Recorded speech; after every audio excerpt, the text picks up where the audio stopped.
It's fine. Yeah. Cool. Well, we'll get started. Bill, do you want to open us up in some prayer, mate? Yeah. Father, we bless your name. We thank you for your goodness in our lives, for the grace that unites us in Jesus Christ, Lord. Just thank you for these folks that are here to understand more about serving in ministry, about calling, Lord. I pray just that you would just be doing a work in them so you could do a work through them. Lord, I ask that you use this time for just to help refine, to help to clarify, that we would look to you for wisdom. Lord, help Ryan and I get out of the way and allow you to speak. And so, Lord, I just pray that you found these folks faithful and that you're putting them into the ministry in whatever capacity it might be. So, Lord, go before us now, give us wisdom, and we pray you be glorified. In Jesus' name I pray. Amen. Thanks, man. Well, the goal today really isn't to have you guys leave here just like, man, I know exactly what God is calling me to do, and I don't think Bill and I possess that power. But I imagine that each and every one of you is in a different spot as you're investigating calls. Primarily the vocational ministry. I think we're all called to be ministers of Christ. We're male, female, wherever we are on the journey, we're all called to be ministers. But there is a kind of distinction that we see in kind of a call to vocational ministry or kind of full time. Like, this is what I'm devoting most of my life to. When we look at the structure of our churches, and I think when we look at the structure of the church in the New Testament, we see that there is. Yeah, you come down? Yep. I think I'm going to do that just so I'm not looking at everybody's back of everybody's head, and then when I'm talking, you're looking at the back of their heads. Yep. Yeah, so the hope is just wherever you're at, maybe just move you one more step forward, in discernment and understanding, so that we'll be able to kind of help each other in that. The idea is that we want this to be conversational. If you got questions, feel free, just jump in. You don't need to raise your hand or anything. We were trying to help each other here as we go. So a little bit about a background about me. My name's Ryan. I'm from Australia, which you'll pick up over the time I'm talking, I'm sure. And I've been living in the States for 13 years. Before I moved to the States, I was an Australian federal police officer in the Australian outback, and wasn't a Christian when I started that job, and I got saved. And then the Lord called me, and that was an interesting process. So I was in a great gig, I was working at a defense facility in the middle of the outback.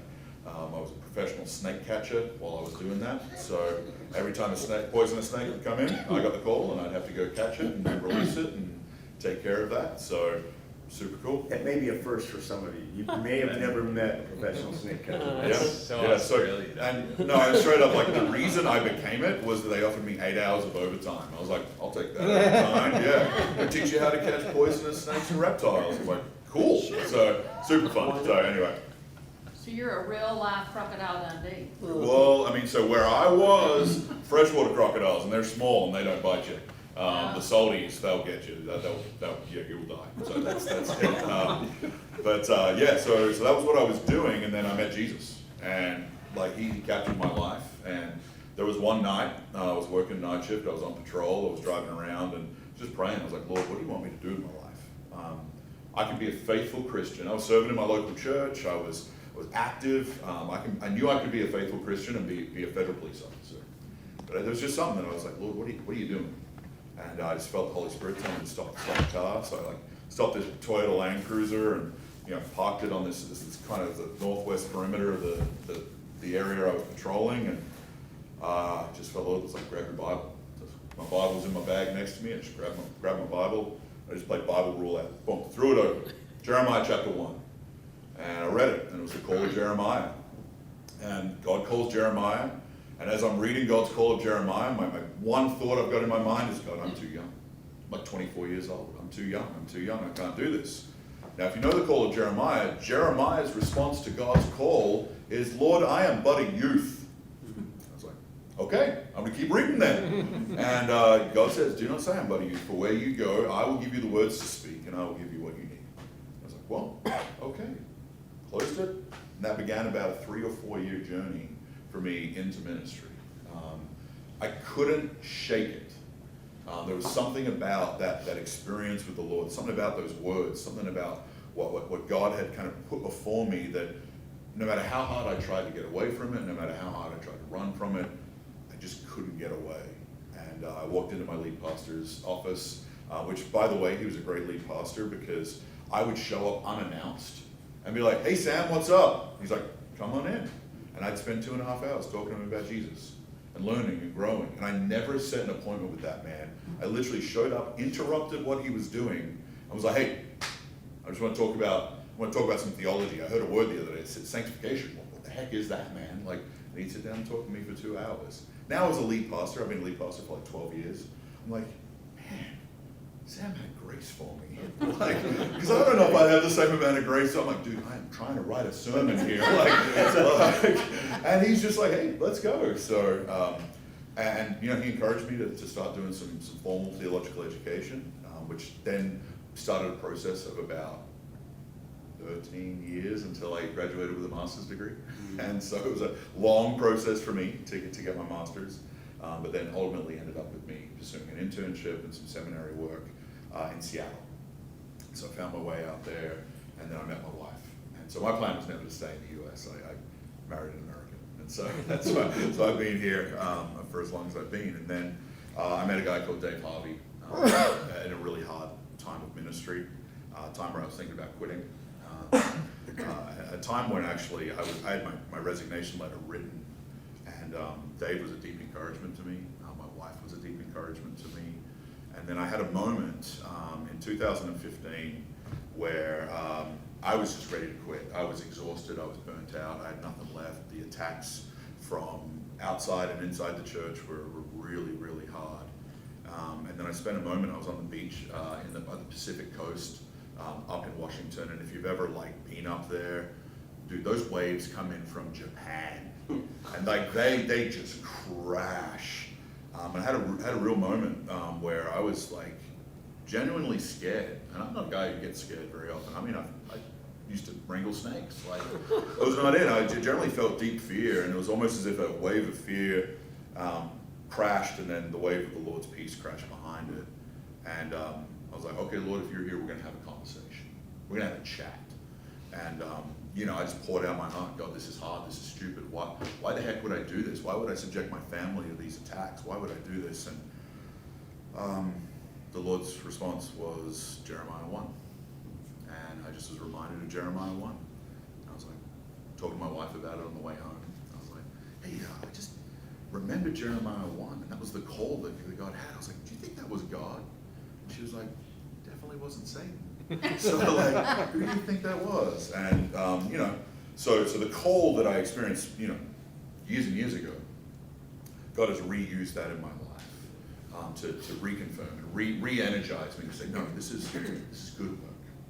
Preach my word to the nations," is what God tells Jeremiah. And that's been something that's been a constant in my life. And so my path's been weird. It's been crazy. I've been in mega churches. I've seen the demise of mega churches. I've replanted 2 churches over the time, and it's not been anything that you would just read about normally.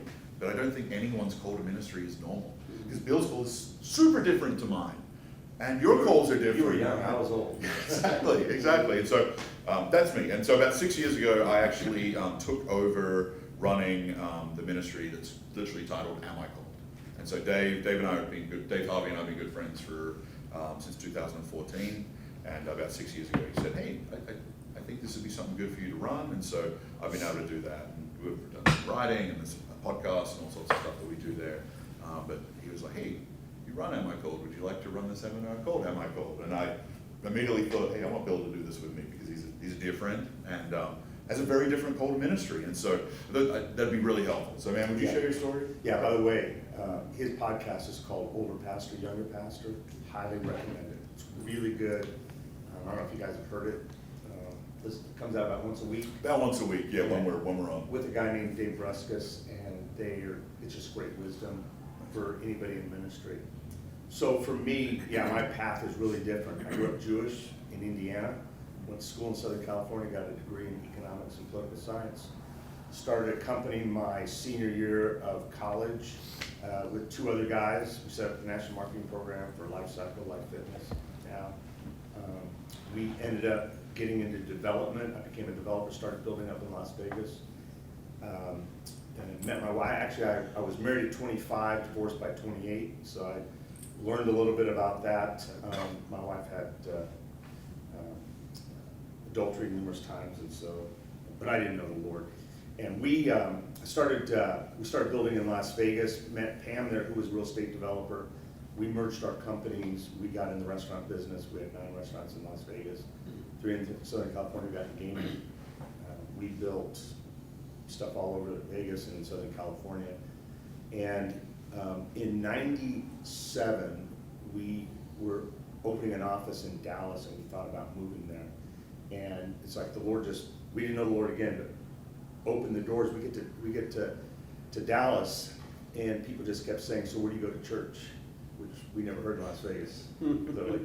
And we finally, Pam, like, she felt like something was missing in her life. And she was a hard charger, a lot of fun, but smart, but just felt like life, there was something more to life. And so she was the one that said, maybe we should go to church, because people keep inviting us. So we went to a Christmas Eve service at a place called Prestonwood in Dallas, which seats about 7,000 people. Nice little country church. And felt really uncomfortable there. People got talking about Jesus. It's a Christmas Eve service. At the end of the service, she just breaks down and starts crying. We kept getting asked back to church. A couple weeks later, at the end of the service, the Spirit just got me, and I broke down and started crying. Didn't know why. And that night, one of the pastors came over, led us to Christ. And one of the things he said, on this walk with Christ, you're gonna have periods of doubt. I'm thinking, no kidding, I got a lot right now. But he said, the way you push that doubt away, he says 4 things. He says, read the Word of God daily so you know the God of the Word. Second, he says, pray, that's how you speak with God. That's how you talk to God. Third, get involved in groups, where you can surround yourself with other people. And fourth, he says, get involved in church. And we just felt that was what all Christians did. And, thankfully, God gave us a hunger and thirst for his Word. And we became very intentional about being in his Word every day. And it's just been such a huge part of our life. And I'll say a lot of times, your ministry needs to be an overflow of what God's doing in your heart. Because if you're just doing ministry because it's a great thing to do, you're doing it for the wrong reasons. I mean, God needs to be working so deeply in your heart that it just overflows. And there's going to be times where you don't feel like it, because you're going to have hard times, and it's just going to happen. So a couple months after we got saved, somebody gave my wife a book on biblical womanhood, and it rocked her world, because she was so far away from a biblical woman. She'd always run businesses in a man's world, and like one day she comes in, she goes, how can I serve you? I'm thinking, what's wrong with you? She says, no, I want to serve you, I want to help you. I want to be your helpmate. I said, honey, you're scaring me. And, but I mean, she says, just let me do something. And so she started desiring to be a biblical woman, and then she started pointing to other women. And finally she came to me, she goes, Bill, these women are willing to submit to spiritual leadership of their husbands, but the husbands aren't stepping up. You need to get with them. I said, I don't know what to do. So I started getting some books on spiritual leadership, biblical manhood, and just started pouring into guys what I was learning. And we ended up one day deciding, and we've been believers a couple of years, to write a course called Practical Steps for a Biblical Marriage. God's design for marriage. Biblical manhood, biblical womanhood, biblical roles, biblical communication, biblical sex, biblical child training. And the thing we learned is, we would tell people we have no experience in counseling, psychology, sociology, but what we have is God's Word. And if you take God's Word and apply it to your life, you can have a great marriage. The problem is there's a disconnect between knowledge and application in so many marriages. So we started teaching that at the church. We started doing retreats, and in January 2008, Pam she just felt like she's called to ministry. She's just going to go serve at the church. And I felt the call, but I was really fighting. I mean, we had a $60,000 a month overhead. We just had a lot of stuff going on. Didn't know how I was going to do it. And finally, in August, this is August 2001, I was so overwhelmed. I heard a message on Isaiah 6, and I couldn't get the words Nehemiah, Lord, send me out of my head. And I still remember it. And I'd been fighting it. So I went and met with the guy, the pastor that led us to Christ, that discipled us, which was a really important thing. And I just told him, I said, Mike, I can't get it out of my head. And he says, how long are you be disobedient to God? God's calling you. You're just going to continue to fight him, or are you just going to surrender to him? And I remember walking into the worship center, and I just wept. And I just called my office. I said, listen, I'm not coming in for the next 2 weeks. He said, what's going on? I said, just got to figure some things out. And I actually never walked back in. You know, we had to unwind everything. So I didn't know what I was going to do. I just knew that God was calling me. And I was 40 when I got saved. I was 43 when I surrendered to ministry. And I ended up going on staff at Prestonwood. In fact, when they offered me the job, the executive pastor, he told me what I was going to get paid. And I looked at him and I said, now is that a month? He goes, no, that's a year. And I said, well, my life's just changed. and I got a chance to go back there and preach a number of years ago, and I told that story. But it was a true story. But they asked me, I wanted to be one of their adult ministries leaders, because I felt that's where I would be good. And they had me start by being a project manager for a $36 million expansion. And I'm thinking, okay, I'm going back into construction. And I said to my buster, the executive pastor, I said, Mike, he said, what do you think? I said, well, I was really hoping I was going to do ministry. And he said, Bill, everything we do here is ministry. And I kind of took that as a flippant response, but that night, the Lord really got hold of my heart. You got contractors, you got architects, you got engineers, you got all these laborers. I am giving you this ministry. What do you want? Well, what I wanted was a title. I didn't want the ministry. And I realized God had to really work in my heart on that. So I just said, okay, we're going to turn this into a ministry. And we met every Wednesday at 1 p.m. And there we were in this job trailer, big table, and it was a big project. And I told them, I said, guys, I don't know anything about. I've got a background in construction, but I've never built anything like this. And I said, so I just want you to know I'm going to make some mistakes, but you're going to make some mistakes too. And when you do, I want you to bring it to the table. I don't want you to blame it on anybody else. And I said, besides which, what I'm going to do is about half of them, at least half of them run church. And I said, we're going to do a devotion every time we meet. And we're going to start out with doing a devotion. And over the next year and a half, I had the opportunity to pray with guys for Christ, to help them with their marriages, and it was just God used that.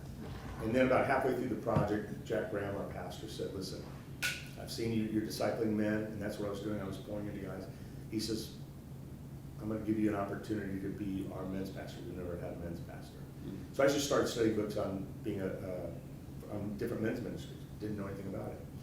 And it's where I met James McDonald, met Alistair Begg, because we had those guys in. And God just started developing that. And then over time, I was leading a Sunday school class, and I felt a call to pastor and preach. I had an opportunity to go up and plant a second location and develop that, and then came back down and became part of our executive team over all of our groups. But it was at that point a lot of administration, and I just wanted to be able to teach God's word and pour into people. So we started praying about it. A guy named James McDonald, some of you guys probably have heard. He kept talking to me about. He said, "Listen, we'll plant you anywhere in the country you want to go as long as you go to Phoenix." I said, "James, I don't want to go to Phoenix." And he said, "Well, you ought to pray about it." I said, "I don't need to pray about it. We don't want to go to Phoenix." But the Lord started working in our hearts. We ended up going out there. God showed us. At first, we didn't like it, but God showed us that this is where I want you. And so we moved out there in 2008. Didn't know anybody. Planted a church, a harvest. And I was 51. And not a lot of people plant a church at 51. And the Lord started to grow it. We had an opportunity to, in 14 months, got a building, planted 15 churches out of there. And in 2018, we just moved into a new building similar to this. And I preached in it one time and basically had a deal with our elders and never walked back into that building, which was horrific. I mean, talk about heartbreaking. It was it was not a good situation. In fact, we had pastors from all the Harvest Fellowship, GCC guys now that were, actually it was the GCC, we helped start the GCC at that time, came in and just were, you know, they were, everybody was pretty upset. But we ended up not going back in there and then planted hope about, well, September of 2018. And if you think 51's old to be planting a church, try 61. But God's given us a lot of grace. It's been a great church. We got to buy a building about a year in. And at the time, I said our balance sheet showed we had 12 Costco chairs. And so, what happened was my pastor said, Bill, you know, I was trying to figure out what to do after that, because it's a lot of work to plant a church. And he said, do you feel still called to preach and teach? And I said, absolutely. He said, do you still have a heart for the city? I said, absolutely. So you need to plant the church. So we did. And, you know, God has blessed that. It's been hard.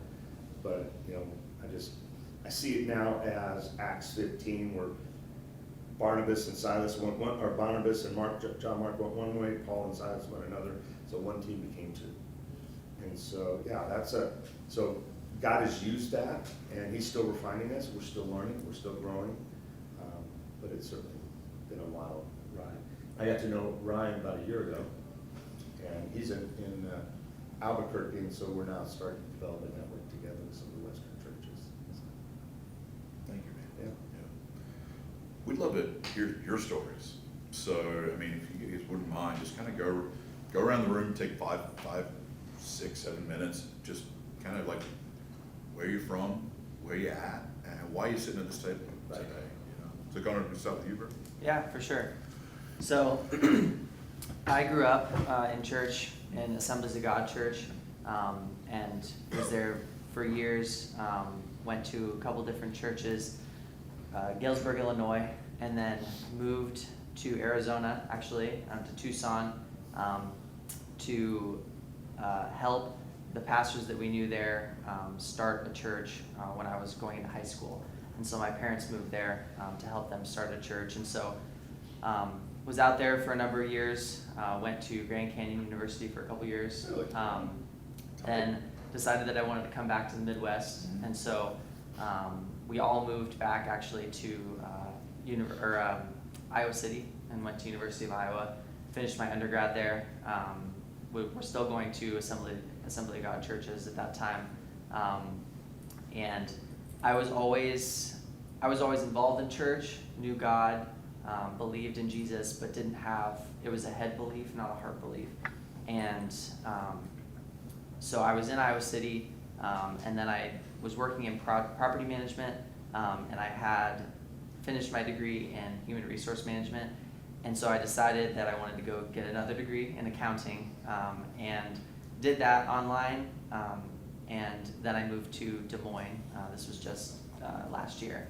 And so when I was in Des Moines, I actually started going to a Lutheran church just because they had a young adult ministry, and I was looking to get plugged in with young adults because I didn't have a lot of friends, didn't have a lot of connections at that point.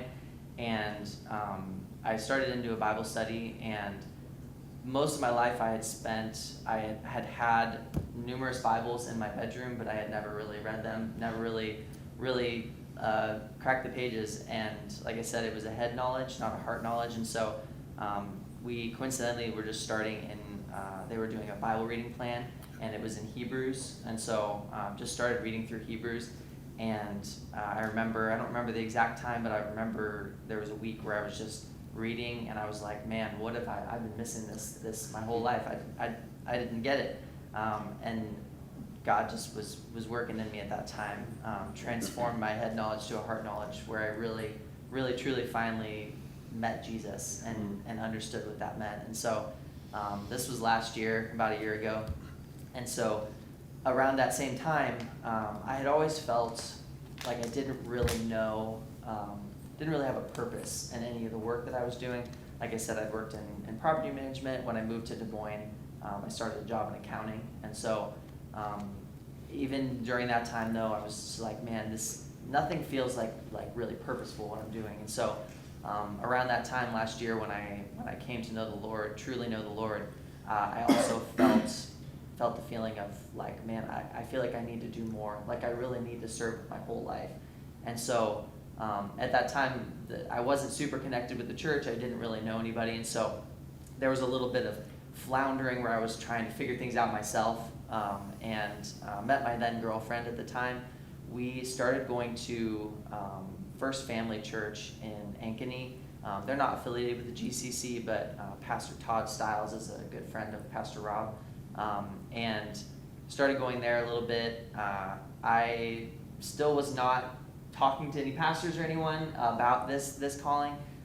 Decided that I was just gonna make my own decisions and do what I wanted with it, and so planned to go to Liberty University to get an MDiv, and actually did that. Moved there a month and a half ago. Got there and just felt like this was not the plan, not the call, and I had come here a couple years because my parents had been here for a couple years and serving, and so I'd been here, knew the church, and so I just randomly decided to reach out to Cody Rogers, is the college pastor here, and connected with him and just said, I don't really know what I'm doing. I thought that I knew what my plan was, but I made my own plans. I didn't talk to any pastors. I didn't really listen to God, and so he recommended that I just get plugged in with the church, serve with the church, get connected with other godly men and women, and discern what the path forward is. And so we chatted about the residency here that they had just started at that time. So decided I was in Lynchburg at Liberty University, and just decided that I was going to move back here.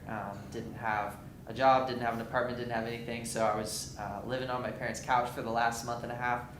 But finally got my own apartment, and I've been looking for jobs here.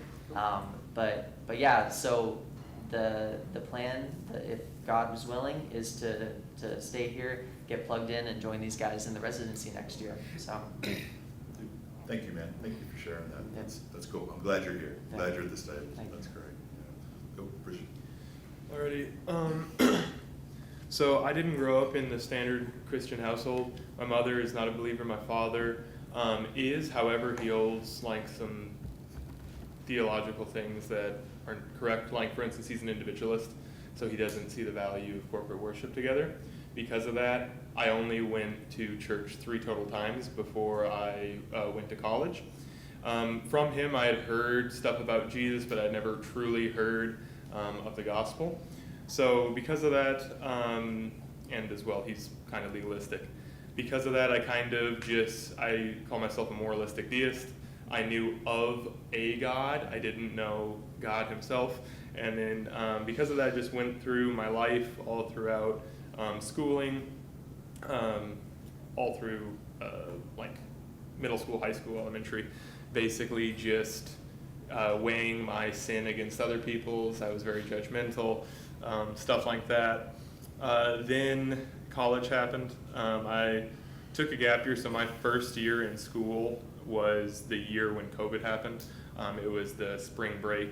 I didn't come back from spring break, but it was actually that fall. So when I first started, there was a night up in my apartment to where I literally can't explain it that well, but a night to where I just felt like the weight of my sin on my shoulders. God just crumpled me to the ground in a ball of my own tears and my own sin, and I had no idea what it really was. And then by the end of the 20-minute crying session I had on the floor, God just put on my heart to buy a Bible. I had never had my own Bible, so I went on Amazon, bought the first Bible I saw, and then over the next 5 to 6 months, I read it all the way through.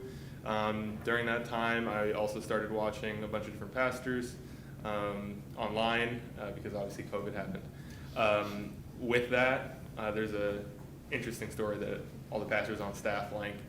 When I was reading through the Bible, when I first started, I was watching pastors like Stephen Furtick, Michael Todd, and I was going through Job at the time, and I heard a message from Michael Todd, and I was like, this doesn't add up? How can prosperity and Job be a thing?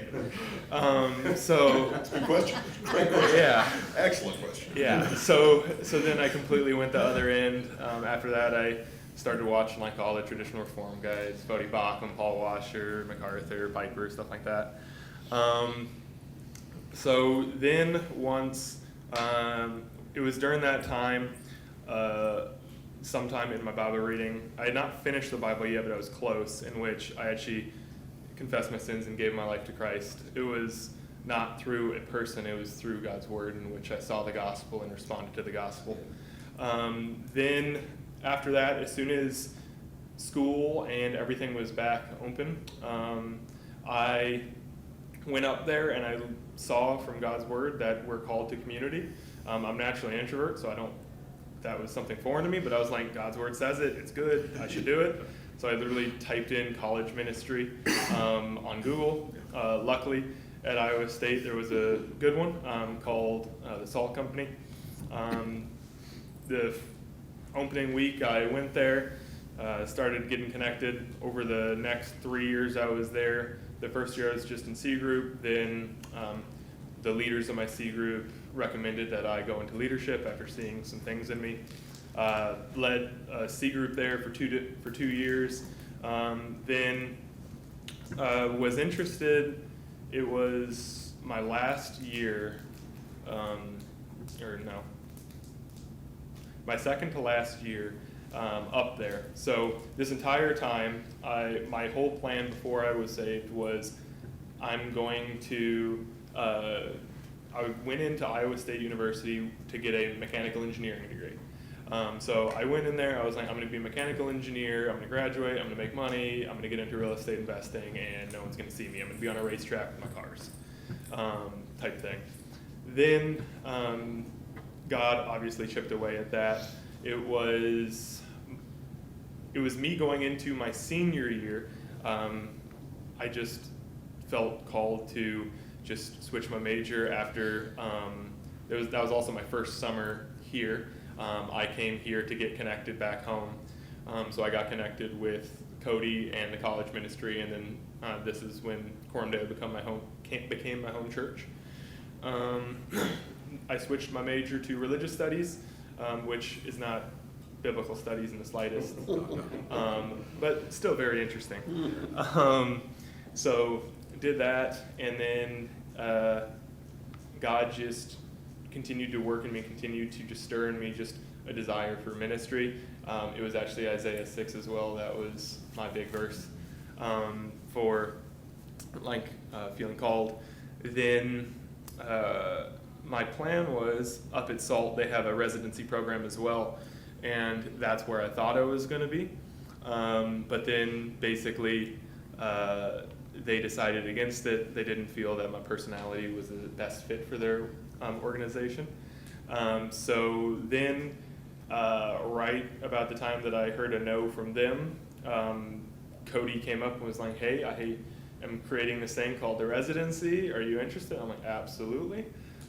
So then, yeah, basically a couple months later, now I'm here. Great. Awesome, man. It's really good. Cool. So, Super. so Cody's over the residency program? Yes, he is. Cool, man. Thank you, Richard. Yep. Sure. Yeah, so I grew up in a Christian home. My parents, they were saved in their 30s, and they had kind of raised us in that. And so I was 7 when I gave my life to Christ, fully believed the gospel, was baptized in a Nazarene church. And then soon after that, actually, my parents started coming here in Corndale. So I was raised in Illinois, about an hour away, and it's pretty dry for healthy, biblically sound churches. So they were willing to make the drive an hour every Sunday, hour here, hour back, and on Wednesdays as well, bringing me down. So yeah, this has kind of like been my home church for the last 8-9 years. And so gave my life at 7, and then high school came, and I had this point where I went on a mission trip with the church here. We went to New York City, and I'd never really been exposed to, like, I don't know if you'd call it, I would say it was persecution in a way of like New York City people aren't the friendliest towards the church or toward believers, and I experienced that just in different ways. Just we were on the street just praying for people and just getting spit on and cussed at, and I was like, I don't really understand this. I thought this was just gonna be pretty easy. And through that, I kind of had this turning away moment of really not desiring to be a part of the church anymore or live in that setting. It was very uncomfortable, and I kind of shied away from that. And so this kind of began a spiral of 4 years of just living in the world. I was dating a girl at the time. She was an atheist, and I was definitely okay with that. And so that was 4 years. I was a baseball player, so I was looking into college, universities, and or going around the country playing, and that was my identity. That was my life. And still, like, would go to church on Sundays with my parents and sit there and listen, but it was nothing that I was taking to my heart. And so my senior year of high school, I had broken up with this girl I was dating because I had gone to Passion Conference down in Atlanta, heard Piper preach, and really had this the Spirit just working on me, and I wanted to kind of rededicate my life to Christ. It was nothing like, no special moment, not like anything I can really recall that well. It just happened. And so broke up with this girl, and went back home, still struggled with living for the world, but it became a desire to begin to go to church again and youth group again. And so then playing baseball, was going to go to school, and then my senior year, COVID hit in the spring and shut everything down, no baseball season. And so that was kind of like my identity got ripped away. Looking back, like definitely the Lord was sovereign over that, and I'm grateful for that. So I decided to go to school down here, St. Ambrose, just in town in Davenport, and my parents moved down here. They got out of Illinois, and so I started going to Cormdale again, and just the first weekend I was back here, fully living in Davenport, I knew one guy from my whole time here, and that was one of the associate pastors on staff, Garth Glenn. So I went up to him, I was like, hey, I want to get involved. I don't know where this was coming from, but all the Lord, I went up to him, I was like, I want to get involved, and he's like, well, it turns out this first week that you're actually saying this, they're starting a college ministry, and they launched this Thursday. And so I was like, great. So I showed up, and there was like 6 people, and it was mainly leaders and pastors, and so began to just get poured into immensely over the next semester. And then turns out I started dating the girl that I had broken up with because she went to Iowa, found Salt Company, which is the college ministry, gave her life to Christ. And so we started dating again. This time it's like a completely different relationship. And so that December of 2020, they had virtual CrossCon with David Platt and Piper and missions focused conference, and Platt preached and just opened my eyes to the Great Commission and what it is and our role in that. And that was when the Lord just really tore me to pieces and opened my eyes to it. And that was when I felt the call to overseas missions. Didn't know what that would look like as an 18-year-old, and was like, that's not gonna happen anytime soon, as much as I wanted to. So my wife and I both felt that call. We both were like, yeah, this is what we wanna do. And then I ended up quitting baseball, left St. Ambrose, and started my transferred to Midwestern, their undergrad program, and finished my degree online because I was like, this will help, more training, more tools in the tool belt, if you will, just for missions. And then we got married in July of 22, and so she was at Iowa still, so I moved over to Iowa City, and that was when really just got involved with the college ministry, started leading more, leading guys, and through that, just feeling like the Lord's putting it on my heart to continue to do this, just to lead college age guys that are really young, but have a desire to mature in the faith, and so through that, this desire to go into ministry increased. And then we moved out to Des Moines for a summer. My wife had an internship, and we definitely felt the weight of doing that. Just felt like we needed to be back here and just be in the ministry, be in serving whenever we can or however we can in the college ministry. And so I reached out to Cody about that. I was like, hey, you mentioned like maybe me interning under you at some point, and he took that and ran with it, and that's when the residency kind of birthed, and he went to Rob, and they started this whole thing. So yeah, and then we moved back in July of 24, and now we're here. So been here for a couple months. It's been good to be back. Is mission still something that you guys feel passionate about? Definitely, yeah. We kind of came to the conclusion like vocational ministry for the time being, until Yeah, that absolutely. door opens more. Yeah, totally. Yeah, Like God's yeah. doing the work, preparing Right, and doing yeah, that. Great. right. Awesome, man. Yeah. Cool. Thank you, Jared. Yeah. Jared? Yeah, didn't grow up in a Christian home. My mom was a Christian, and so she was trying to like have that influence, but it was hard with my dad not being interested at all. So it led to when I was 16, she invited me to an evangelistic outreach event where the basketball player, because she knew that was what I cared about, was Yep. sports. Yep.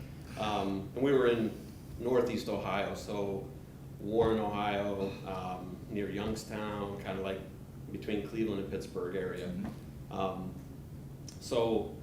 A player that played for the Cleveland Cavaliers spoke in our hometown, gave the gospel. First time I ever knew of hearing it. I'd been to church on a few occasions, but don't remember actually hearing the gospel. Doesn't mean it wasn't preached, but I didn't hear it. Trusted Christ that night, and that put me on a whole different path. Transferred to a Christian school to finish high school, then went off to a Christian college in Clearwater, Florida, with the idea of preparing for ministry. Like in high school, I felt a call, but didn't know in what way. And so I kind of pursued youth ministry, thinking that was kind of the natural progression for me. And I was working in a church while I was in college that was always working with young people, and definitely felt like that was a good fit for me. So came out of college, went right into youth ministry, was down in Florida first, then West Virginia, and then got a call to come back to our hometown and pastor. So in between that, probably a big turning point for me was going to the basics. So I was only about an hour away from where Alistair Begg is at Park City Church. Conference. So I've been to the Basics Conference every year since 2000. But the very first year I went, I was still a youth pastor, and I'll never forget, he did a lecture on Martin Lloyd-Jones. And I was there. yeah, It was great. it was unbelievable. I think the conference was better when it was just him, just Alistair. But anyway, I can remember where I was seated and hearing him do a lecture on Martin Lloyd-Jones. And that night, for me, because I had never really preached much, I was leading youth, and and it just, definitely surrendered to, okay, Lord, if this is what you want me to do, I'm willing to do it, even though I have no experience or not sure I'd be any good at it, all that stuff. So I was 26, 27, and within the next 6 months is when the church in our hometown, which I thought, I was thinking years down the road, not months, but got a call to come to that church and preach or pastor. So I started pastoring there at 27. I was there 18 years until I was 45. And I know and you're all thinking I'm way younger than that, but so I stepped away 5 years ago as the senior pastor there, and I've been involved in ministry. I said, a couple different churches doing like congregational care role, but I'm at that season where I'm really praying about what's the next thing, and I definitely feel a call to pastor again. I just don't know if it's pastoring an existing church or planting. And that's why, that's kind of the primary reason I'm here, is to kind of try to figure out, I would say up until a few years ago, I would have said, I'm more of a revitalization guy, not, you know, kind of looked at planting as that's a whole different breed of person. And probably the last couple of years, reading a lot of Tim Keller stuff, read a book by Nathan Knight called Pastoring by Planting. I'm sorry, wait, is that right? Planting by Pastoring, I think it is. Anyway, and just have a lot more, and then Dave Harvey in different contacts, more exposure to, you know, what we need for as planters are good pastors, and so that's kind of made me more open to. And I don't know, so I kind of feel called to preach again, pastor again, maybe plant, and don't know where, don't know when. Excellent. So, yeah, I'm glad you're here. That's why I'm here. Yeah. And you're supposed to figure that out. No. One of the things we And do I'm want to 50, do. by the way. Yeah, that's great. So you're young. Man, you got So many years ahead of you. You're right where you need to be. You know, one of the things we want to do towards the end is really kind of walk through next steps with you guys. So that was part of the plan, is kind of go through this and then talk up through Right. the whole process of AMI call. Do you mind me asking, so you're in a town that you grew up in, So I'm not now. Okay. So Northeast Ohio is where I'm from. Okay. And where I pastored for 18 years, which you're in was Northwest Ohio now? exactly. I'm all the way over on the other side of the state. Okay. And then serving in a church in Michigan, like 30 minutes north of that. Okay. But that is definitely that's a long story. But the senior pastor is a very good friend of mine. We found ourselves in a season where he really needed help. I needed a job. And it was a good place for me to land for a couple of years to help him. But we always knew there's a shelf life to this. This is not, it's a Presbyterian church. I don't line up completely theologically, although there's a lot of common, but there are aspects where I differ. Yep. And so, you have to be ordained Presbyterian, and I just couldn't go that direction. So it's kind of coming to that point of we know it's about time, and he's, the church has provided for me to come here. He's behind me 100% as far as wanting to see me and pastor and maybe even plant, but just not sure yet. And need to find out soon because I kind of need a job. So All right. that's where I'm at. Excellent, man. Thank you. Yeah. Thank you. That's exciting. Cool. Terry, I'd love to hear your story. So I did grow up in a Christian home. I accepted Christ when I was 15. A lot of ebb and flow to that throughout the years. When I was probably close to around 17, I felt like I just really felt like the Lord was calling me to be a pastor. But my best friend had known that for a long time, and I'm going, no, that's his deal. That's not mine. I'm not the Me Too guy. That's not me. So I dismissed it and let it go on. And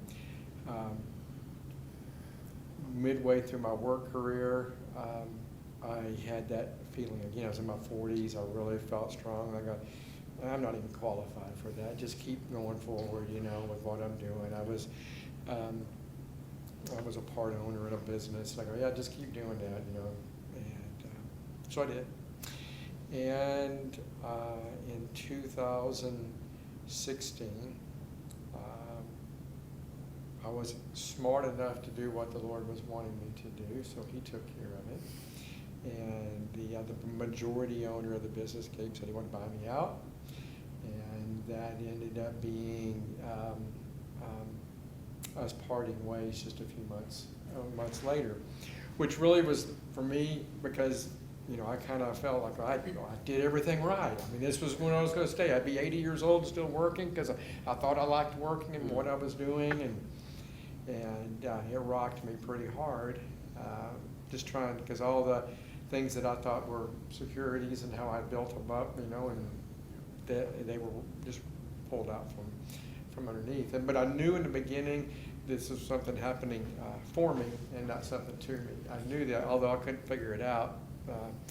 I actually even went and saw a psychotherapist, so I think it was, just because I'm so messed up here.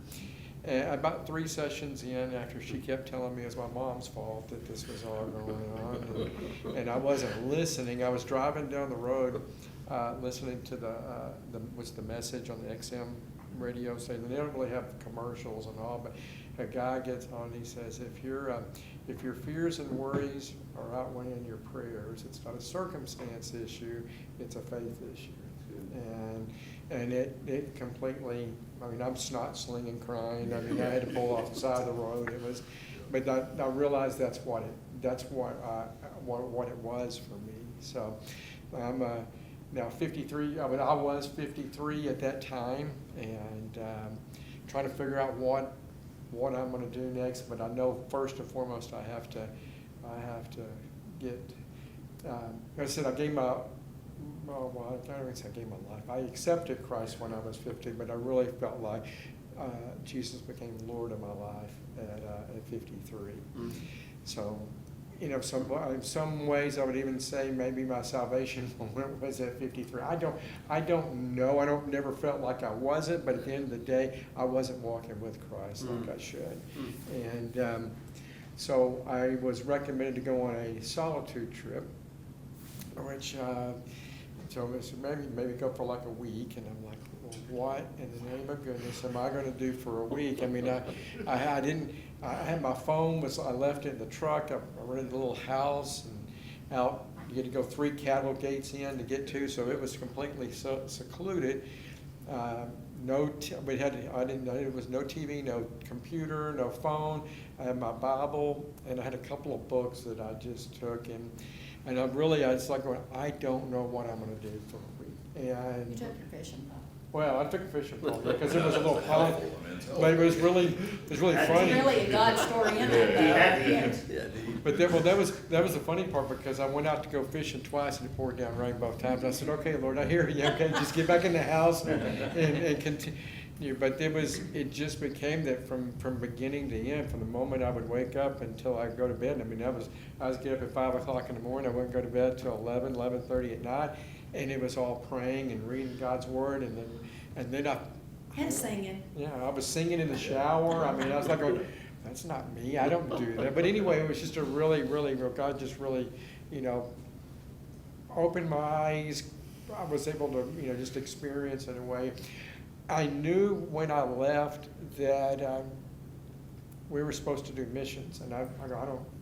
What does that mean? I mean, I'm not qualified for that, and I don't know what it has to be. And I wasn't so much. I didn't even tell her yet, and so I went. I guess it was about a month or two, and I go.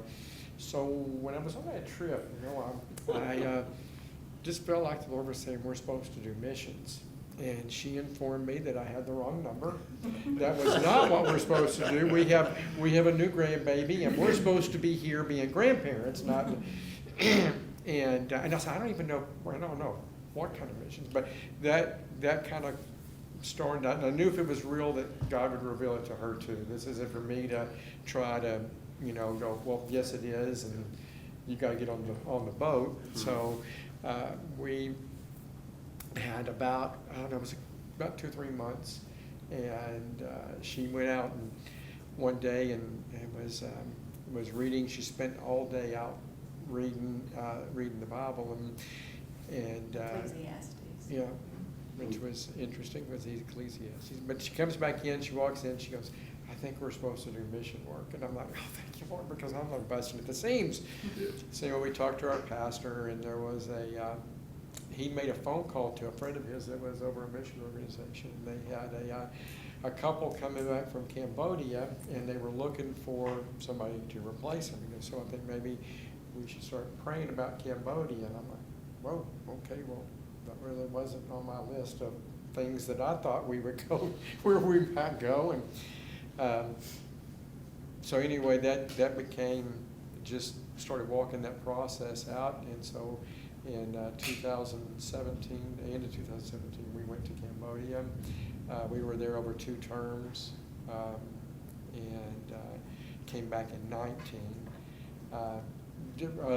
But the Lord had said, your time is done here, which again is like going, I don't get it. I thought we'd be here. It always comes from my mind in absolutes, we're doing this, and it had a lot of naiveness to it, that from a standpoint, okay, I'm finally submitting to the God, I'm doing what I'm supposed to be doing, and then chaos ensues in a lot of ways, a lot of things, and I'm like, but I thought this was supposed to be a lot easier than this, because we're doing what we're supposed to be doing, and it was the furthest thing.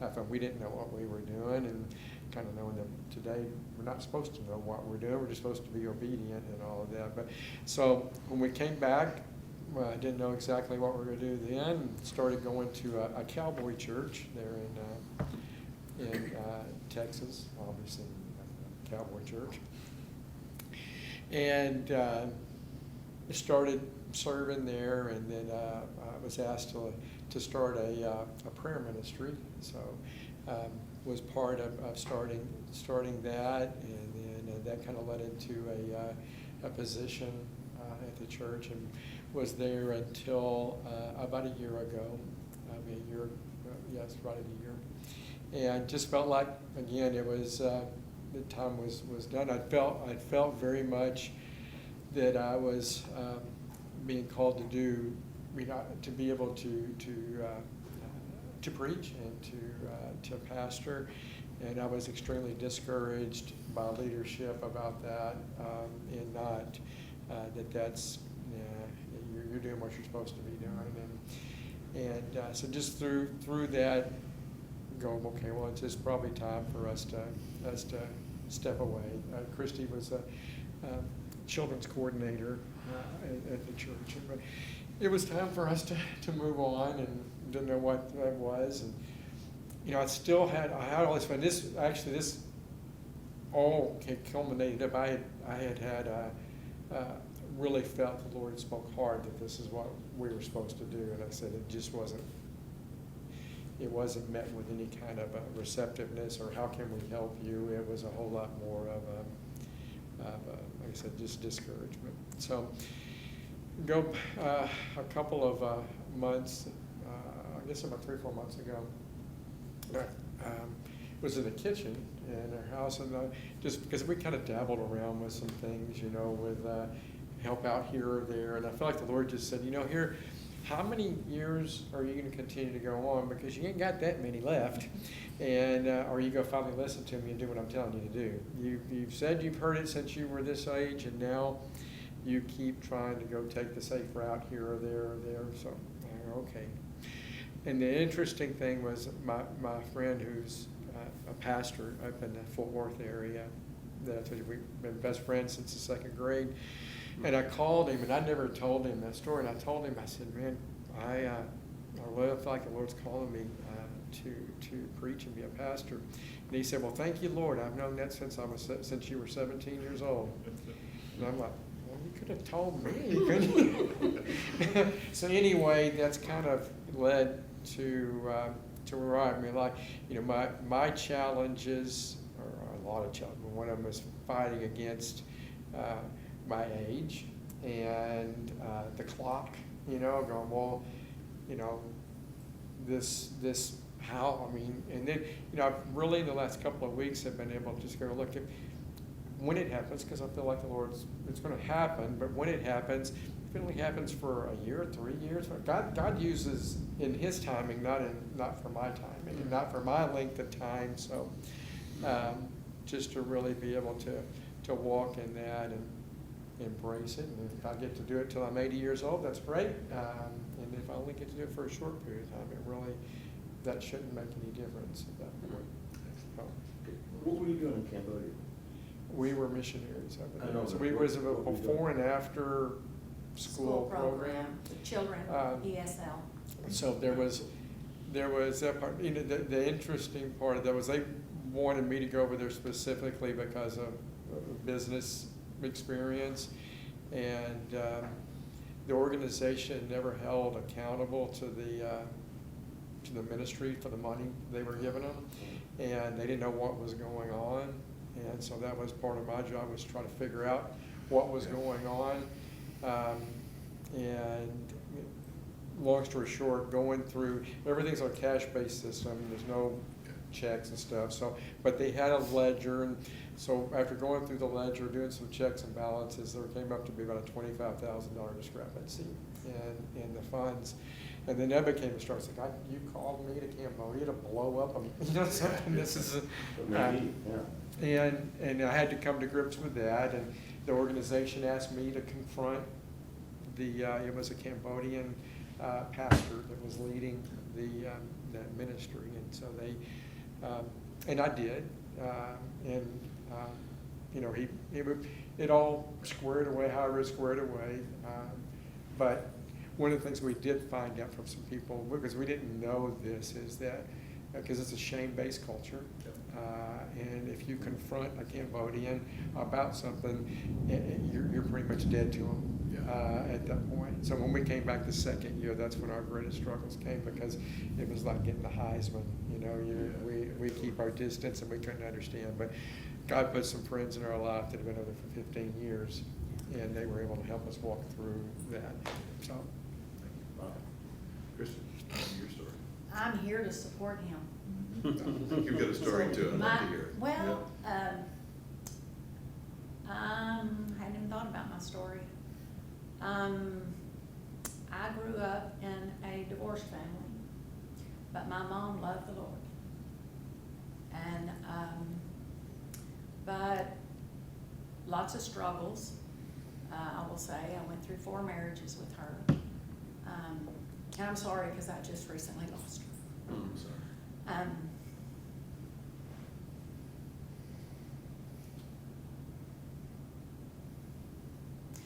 I'll just share this with you.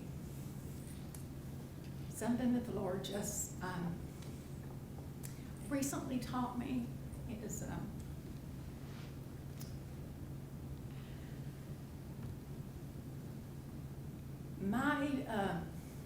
I knew Jesus loved me. I've known that forever. But I didn't really feel that until probably, probably a month ago, maybe. And I'm sorry, y'all, I'm an emotional mess. And it's because this is so raw. Because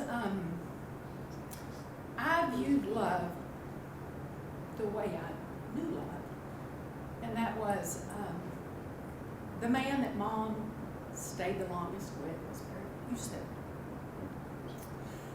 And so the way I felt loved was through attention from my mom. So I would do things to get that attention. Cutting myself, hurting myself, anything that would be visible, so Mom would love me. That's the way I viewed love. And so then I married Terry, and we've been married 37 years. And so I married Terry, and that's how I felt loved, so I would try those things with him. Well, I'm going to say something that might not be appropriate, but You don't have to say it. Terry was raised differently in a very loving home, very, and so he, he's a very sympathetic man, but he didn't love me the way I viewed love by Mom, basically. And so, and he just revealed this to me. I knew Terry loved me, but I didn't, I don't even know how to say it. I didn't feel loved by him the same way I did by Mom, because just my view of love is just jacked up. So, but I do today. I do today. Now I feel like I'm rambling.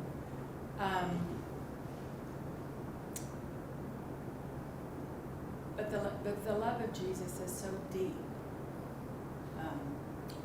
I don't have to hurt myself, and I haven't hurt myself for years. But I want to serve Him, and I have a passion for women, because I think there's a lot of women out there like me, and I think they need to understand the love of Jesus in a depth that I do.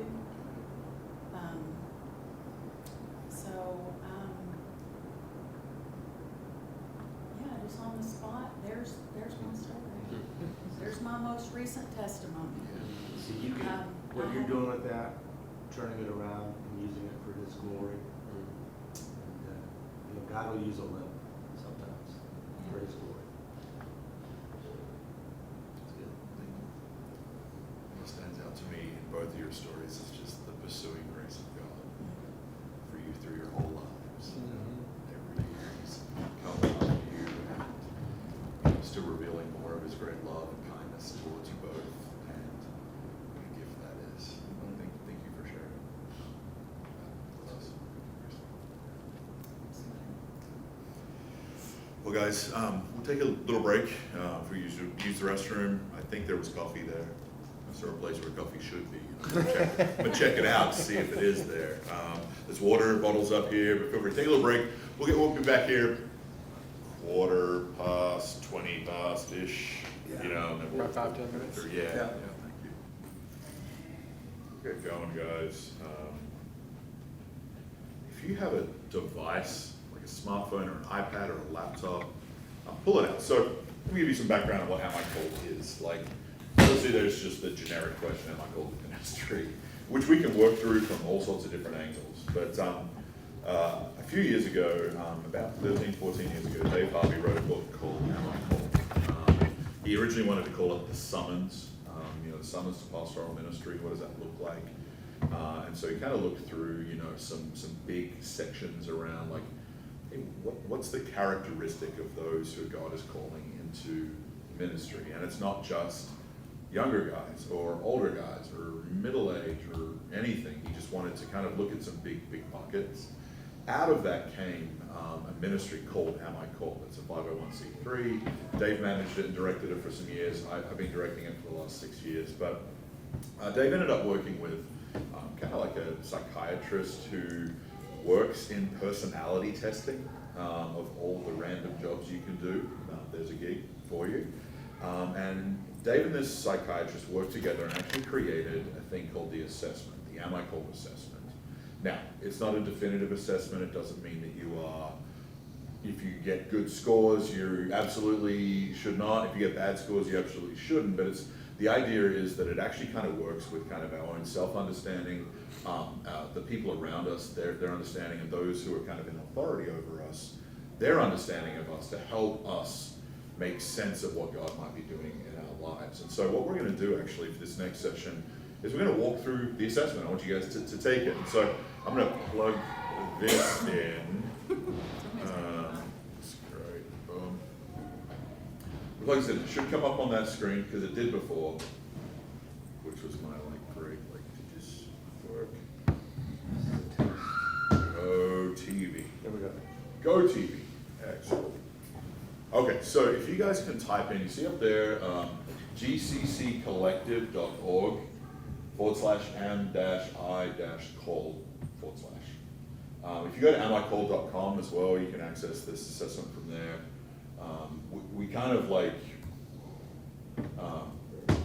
I hosted it on Am I Called for a lot of years, and then Dave was like, hey, we'd like to pay for it and use it at GCC. I was like, well, great, you guys can pay for it now. So they actually have it up here, and it's actually kind of a cool way that Great Commission Collective can actually give action steps to people coming out of, because when you did it on Am I Called, you'd literally get your results back in your email, but you wouldn't really there was no other action steps. Whereas GCC now, people do it and they can reach out and be like, hey, are you interested in coming to a conference? Are you interested in the resources that we provide, going through, a cohort or something? Maybe, and ultimately, I'd love to see them connecting guys to residencies, which I think really is the way forward. I did a residency at the mega church I was at in Seattle, and it was one of the earlier residencies that we're running, so it was crazy, but it was really helpful for me to get me exposure to a lot of different ministry areas and things like that. So anyway, head down to the bottom of the page here, you click next, put in your name, your email. Here's the thing, GCC already has this by nature of you actually just being here at the conference, so you will get extra spam, so congratulations on that. Your role here, and by the way, you put in whatever, you just click whatever you want. It doesn't change the assessment. Married, single, doesn't change the assessment. And then, once you've done that, that'll lead you to this page. So, there are sections. Jerry, you need help, bro? Just in my call. Yeah.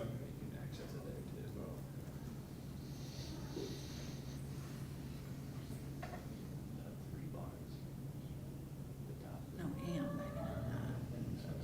All right, thanks.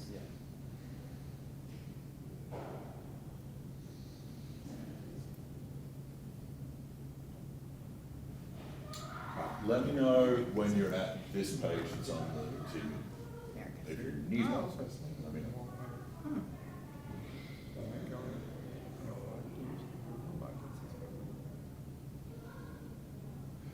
So there's six sections to this assessment. They kind of look at bigger areas of your life, bigger areas of kind of, it's like calling, competency. What does that look like for you? So we're just gonna kind of go through this. I want you to answer for yourself, because, at the end, but like, we're gonna just walk through this. If you've got questions about any of the things that you're going through, what does that mean? What is a way that we might be able to kind of think about this? Let's go through it together.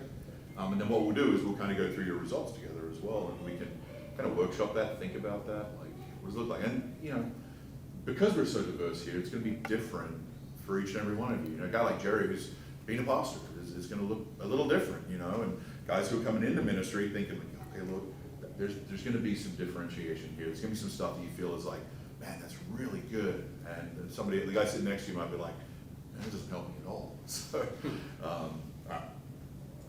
I think there's enough questions here that it really helps you to get a sense of where you are. And then, once you have that sense, okay, where do I need to get to? Because that can help you also. yeah. All right, let me know if you're not at this page. Good? Terry's Cool. not yet. Terry? Yeah, he's not. Yeah. Sorry, I'm a. You're right, Terry. Mine would not open.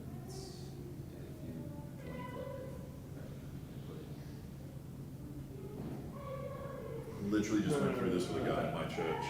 So- who's considering getting out of So real so estate if you business go that he's to doing. the Great Commission He's got some Collective, healthy real estate business, but. what I just did, He's like, man, I don't really know if this is it. And I had lunch with if him. you I was go like, to "Hey, it, do you think God's maybe calling just you to in ministry?" He's this, like, no, do nope, slash- not at all, ever, never, nope, the Lord's not doing it. Calls me 2 weeks later, he's like, bro, you've been out to sleep. See, I think we talked about this on the phone. Yeah. First of January, we're gonna do for all of our college and seminary It's like students, white papers. I'm just gonna have them all go through it. Great, yeah. You got it? Next. Okay, sorry. Yeah. Yes. Let's Jerry, you look- there? We're struggling down here. Oh, Internet's a see, little they're slow down struggling there. too. Yeah. We may need to add a technology section to this. As a competency, yeah. I think I was doing GCC Collective, it's a Yes. GC Collective, I think. GC Collective, sorry. Yeah. Should've just done a QR code for everybody. That would've been a little easier. Did you get it? Yeah, I actually had already done it. Okay. And so I was trying to see if I could reset it, because I did it a while back, but I wasn't able to figure that out, so I just downloaded a different browser. For you. So now I'm there. Well, dude, I'm glad you did it. I remember doing this back in 2011 when it first came out. I was an intern. I was pretty sure I was going to be, going to pastoral ministry, but I remember it came out on the Resurgence and popped up on the Resurgence. Like, oh, like a test, like something I could do to like see if I remember doing it, and I like tried to find it. It must be on some old hard drive somewhere. I guess, I mean, See, I remember there was an article. Brian has. Dude, one. yeah, And what I did was I downloaded that, Yeah. and then I just started calling guys, that were interested in ministry. Yeah. I didn't even know Dave Harvey from Beacon. That's I didn't know weird, me mine either. just I met took him. me You out. did that? Oh, cool. Hang on, mine oh, took me for out. you, so slash, hashtag, So what do you think of GCU? slash, Oh. number sign. So it was a lot AIC. different now than it was when I was there. I started going there in 2014. What in the world? Right around the time that it was Top. blooming. Right. And so, What is this? I went there for a year and a half. Yeah. The first year that I went there was quite small, Oh. kind of into the field. Yeah, Did it it's show up 25,000 or not? people Says you can't on find there. the server. Well, and I think they added What? like 5,000 Let's- students between my Let's first year and try second year. just the, Yeah, just just am I am cold? I called? Yeah. It's Sorry, crazy. like, Yeah. let's go back. Like that? No, just do Yeah. am I called, and Yeah. you'll be able to find it. We have a lot of. Yeah. Here, so this one Yeah. I'll. And then over here, and then this. This is how I went this way already once. Yeah, and you scroll down and take a When look. I, Where- when I where pushed in it, Phoenix put in my area? information, it just. So I'm We assuming are that right on the one is 51. least Okay. and 5 is, Between Shea. Like the first question. So we're Sure, right yeah, between yeah. two. Oh, okay. We have one is, Yeah, yeah, like, yeah, I feel like Yeah. you're doing really well. I'll see it right there. Would be I'm five. really kind of struggling Okay, here. Yeah, okay. so one is gonna be I'm struggling, 5 is got it. Yeah, strongly agree, neutral, disagree, strongly disagree. Really? All right. How'd you get it? You there, Jared? No. You wanna try it on your phone? What'd you You say? gonna try it on your phone? Yeah. I'm sorry. I think this is my answer, I'm not called. Yeah, My yeah, answer. dude. You're just not- you're not called to IT. Do you have You're a, not called to IT. I'm not either. are you on Safari or Chrome? What am I on, guys? Mac? Safari. Safari. I wonder if you could get to it from Chrome. Probably, I'm on Chrome, it's working. Alright. We didn't build in time into this. How do I do that? So you have Chrome downloaded. Do you want us to go Okay. ahead? Oh, yeah, absolutely, Yeah, yeah, yeah, here yeah. too. Mhm. I mean, I could probably do. We'll give Jerry one more run on the phone and see how it goes. Wait, why don't I just send it to you? What's your phone number? 330 There you go. 766. Dude, Yep. Gen Z, 70. man, coming through. Thanks, Gen Z. You guys are doing great. Everything everyone's ever said about. I almost need a us. chart for all the different generations. Oh, yeah. Like, where does it? Like, Who lands where? I'm apparently I'm an elder millennial. That's what I got That's told, funny. because I didn't get a mobile phone until I was junior in high school. So I grew up analog and then transferred into digital, Yeah, supposedly there's a split in millennials. yeah, I'm on the old side. You're on the- Yeah, And, yeah. I'm a younger boomer. I'm boomer. Makes me feel good. Yeah. You got it? We got it. Yeah. All right, guys. Next. All right, let's start walking through. So. You walk through the whole thing. Yeah. All right. This is the Are You Godly section. So just go through as you see these questions, kind of think about it. If anything pops up and you're like, man, how do I answer that? I don't know. Let's talk about it, right? So, this is both self-assessment and then how do others view you? Question 2 here. Would those closest to you say they see a clear and consistent patterns of humility in your life? It's a really, really good question to think about. Hey, the people that experience me, how do they experience me? Would they say that I'm humble, I want to learn, ask questions, I'm not coming in, telling everybody how it should be, with anything that's self-assessment, there's the proclivity. We either view ourselves generally in a very negative light or in a very positive light, but I think this assessment kind of builds in some of your own maybe natural proclivities to be let's try and tighten them up. If you're always awesome all the time, you're probably wrong.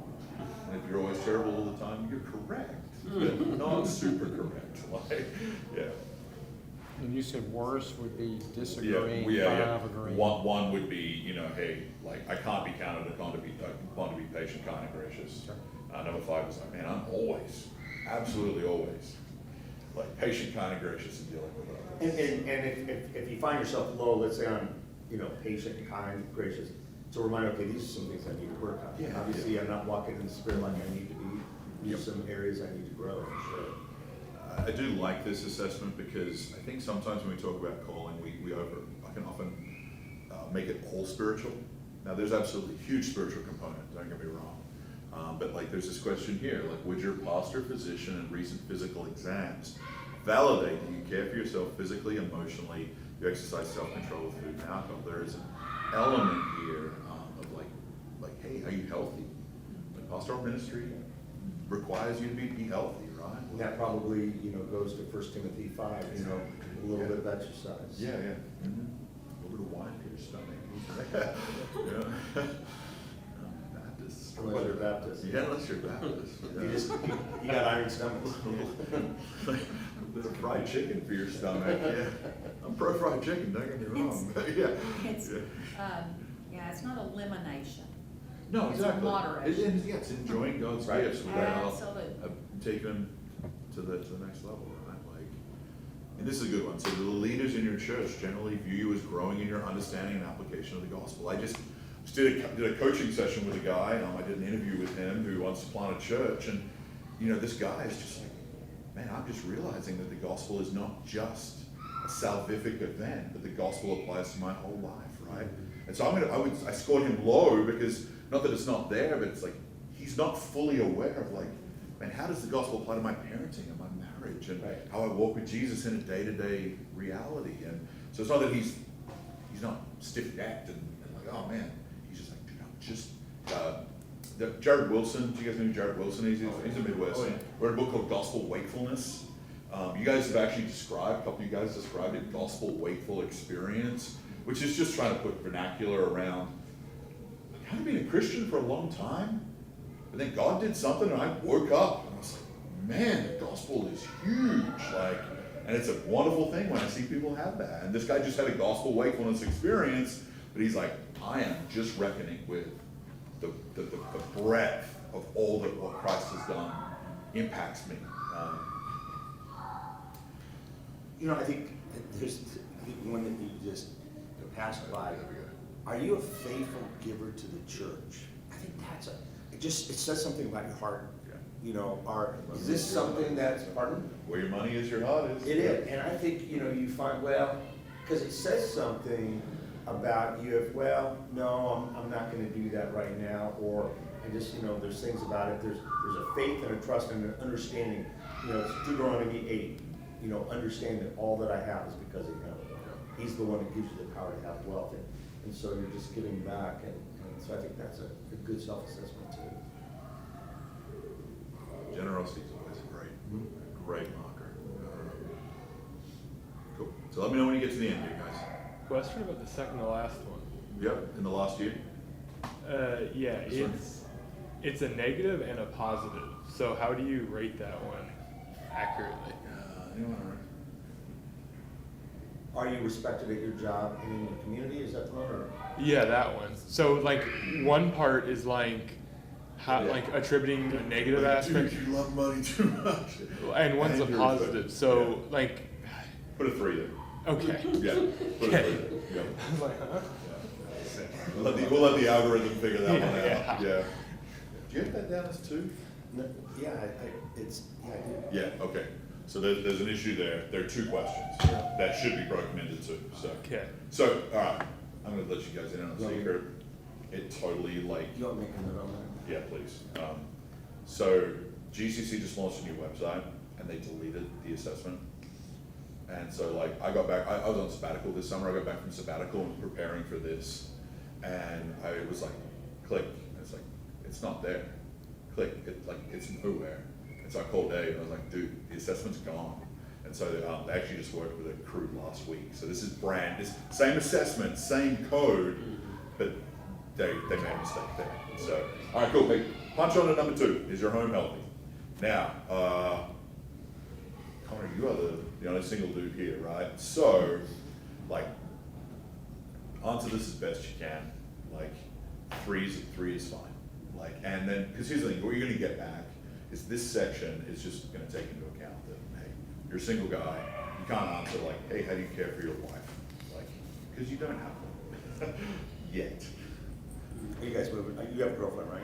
Yes. You guys moving towards marriage? Yes, hopefully soon. She is in Des Moines at the moment, but we are looking to get her moved here soon, and then looking forward to that. So, yeah, Is she on board with you going into ministry? absolutely. That helps.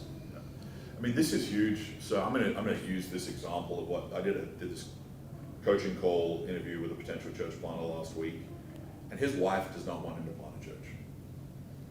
Like, That's a problem. like the reddest of flags is thrown for me here. And she's sweet, she's kind, she loves the Lord, but she's just not sure yet. And so honestly, like my number one thing was like, until she's sure, you shouldn't do this. Like until she's like feeling it, it's like, yeah man, I want to do this. Like I feel like this is something that, like, and she doesn't need to be, you know, the first lady of the church and Right. run every ministry here and there, but she needs to be very supportive of this in a way that is not just like, well, I'll go to work and provide financially so that you can go do this church planting thing. Like, there needs to be deep alignment there, especially as it relates to cult ministry, right? Like, The two I on love, one. Terry, I love your story of like, Lord, I need you to help Christy understand. Help, I need you to do that, because you can be good at rhetoric, and I'm sure you could argue her into it, but that is the worst way. Yeah. I think you've seen that probably go bad multiple times, man, where, And on the flip side, when your spouse is fully on board with you, it's a huge benefit. Now, you may be in a season where you have kids and they're taking care of the kids, but they're fully supportive. That's really important. Like now, my wife Pam is very involved with anything I do, and it's such a blessing. and my wife Natasha is not super involved, because we have a 10-year-old and a 7-year-old. My eldest has special needs. And so, but she ministers, don't get me wrong, she loves me. And she's deeply supportive of my call as a pastor. But it's not like she's running a women's ministry or doing anything like that. But if she's running one way and you're running the other, that's it. Yeah. Yeah.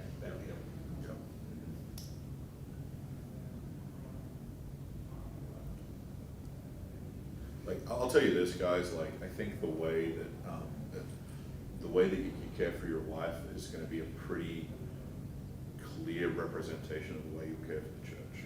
Totally agree. And if you're not like kind, gracious, caring, but with your wife, you're not going to be kind, gracious, and caring with your church.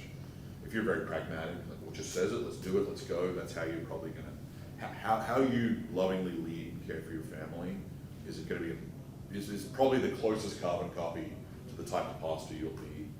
And I think that's a big Absolutely. check for us. 1 Peter 5 talks about we're called to be examples to the flock. And so it's important that they see us in our marriages as an example to the flock. And then you see also in the qualities of an elder in 1 Timothy 3 that, it says, he must manage his own household well with all dignity, keeping his children in submission. It says, for if someone does not know how to manage his own household, how will he care for God's church? And that's what Ryan was just saying. It's a real important piece. And, this is not just for elders, it's really for people that are Christians, effectively. Yeah, absolutely. Yeah, it's just cool. Faithful Christians, but needs to be there. This one here, are you known as one who consistently welcomes others warmly into your home? Hospitality, guys. It is. I've been able to kind of walk some guys through elder processes, and I know Bill's done a lot of that as well. Like, if people aren't hospitable, that's a big concern to me. And it doesn't necessarily mean that, you have people living with you every, in your guest room, 9 months out of the year. But is there a way that they just want to show the love of Christ to others by the way they welcome into their home? Do they eat meals with other people? Do they spend time with others? Are they in the community? Believers, non-believers, what does it look like, in somebody's home? Give you an example for us. We hold a small group in our house every Tuesday night. I have a group of guys that I meet with every other Wednesday from 3:30 to 5, young guys that are all, moving towards leadership. Pam, every other Friday, does a group of women at our house. We open it up all the time. We use it because we feel that's a key part of ministry. We have small group leaders over. We just open it, and we want it to be a place where people can come. And for us, hopefully, we're being an example to all of them. Bill, I've stayed at Bill's house. He's grilling steaks, people are coming over, eating meals, enjoying, he gets the best bourbons out when I come around, which is great. So thank you for that, bro. But these guys are leading the way. They're showing what it is to just say, God's blessed us with this home. Let us, allow us to use it in a way that we can bless others with. And they do a great job of that. They really do. So. And if you live in an apartment, you don't do it in your apartment. It's just having people over, being gracious with what God's given you. It creates space. A good friend of mine really did a lot of work on like, what is Christian hospitality?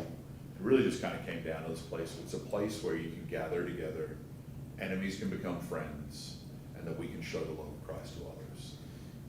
That top question there, do you manage the personal finances of your home with faithful stewardship? We have a guy who's a very gifted communicator, who's 34 years old, that really feels called, and he's got massive consumer debt. And we've had to say, not now, you have to get this resolved. The challenge is, what caused him to get there? What decisions has he made to get there? Now, sometimes you can have, you make a bad investment, but, he's got 5 kids, they've made decisions, they've continued to step out in places they shouldn't. So we're really assessing, would he potentially be dangerous to be in full-time ministry? And so we've just said, get this cleaned up, we're gonna follow you, we're gonna walk with you. And it's too bad because, he's really wanting to do full-time ministries, but he's shackled right now, he can't. And he shouldn't until he gets that all cleaned up. I mean, money is just it's an area that you can be tempted, especially managing church finances and things like that. For sure, and the thing that you see is there's something going on in his heart. I mean, the money issue is really the fruit of a root issue. And so it's like, what is that root issue that we're working on right now? So I think you answered these questions for Connor, but just let me clarify. Like all these questions about life, so I just leave those as a 3. Is that what you said? Yeah, just leave us at 3. That's Because I don't have And one. then here's the thing, when you get the That's probably a good response, thing. when you get the I'll take response, like this section, just ignore this section. Okay, Because it'll give you hey, above average, average, below average, things you can think about, Oh. look at. So just. Christine, my wife says all the time, she goes, I'd love to have a wife. I'd love to have someone do for me what I do for you. So, well, I'm not sure that elders would be on board with that, so we just won't go there. Yeah, we won't go there. Yeah, I think this last question is probably the most important one. Would your family confirm that your private life seems consistent with your call to public ministry?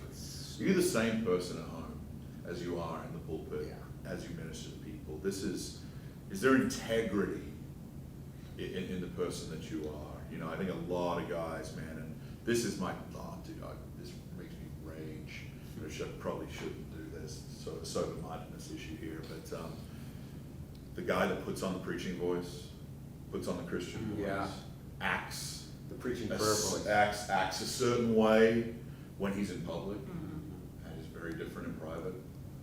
That's a dangerous man. Yeah. I once ministered to a young man whose dad was a deacon at the church when he grew up, and in public he's holy and kind and gracious, and they get behind closed doors, and he would beat his children and his wife only where bruises wouldn't show under clothing. Yeah, that's true. Wicked man, evil man. Yep. And there is something about there is a level of hypocrisy that the Lord is not good with. I read scriptures old and new. To be a hypocrite is to act one way and then to be something else. And this is just something where it's like, let the Lord build your character internally, in private. And so when you go into public ministry, there's no discrepancy. You're the same person. If you're in the pulpit, when you're ministering, when you're caring for your kids, whatever it is, this is huge. We both work with people that, they'll preach something in the pulpit and you're like, that's not who you are in your life. Absolutely. And the one thing I don't want my wife ever saying is for me to say something in the pulpit, she's saying, that's not true. Like, that's not the way you're living. You just don't want that to happen, It's a really important piece. And so even for you younger guys to really start that spiritual formation is really important. And, making decisions. It's really for all of us, even at my age right now, because, if I'm not careful, it's easy just to, default to my flesh. And I think not now or you're not quite ready yet is totally good. Like accept that with gladness in your heart. God, then grow me in those areas I need to grow in. Hey, I got into ministry young. I became a lead pastor of a mega church campus of about 800 people, and I'd been a Christian for 3 years. I'd been married for 4 months, and it was way too early, and only by the grace of God, but with some significant scarring. Am I still in ministry today? And I wouldn't do that again. I'd take another 4 years, 5 years, serve, be in a church, be under good leadership, let the Lord do his work in me, just work a job somewhere before I do it again. I would have waited if I could do it all around again, but I was just stupid enough to think it would be easy, so.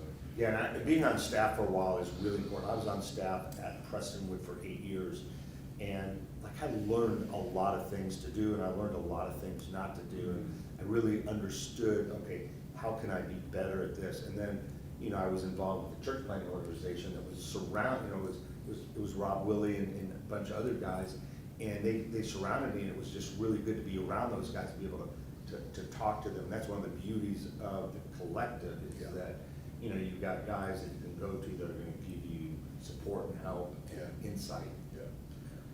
Jerry, I'm interested, this next section, can you preach, for you, this is an interesting one.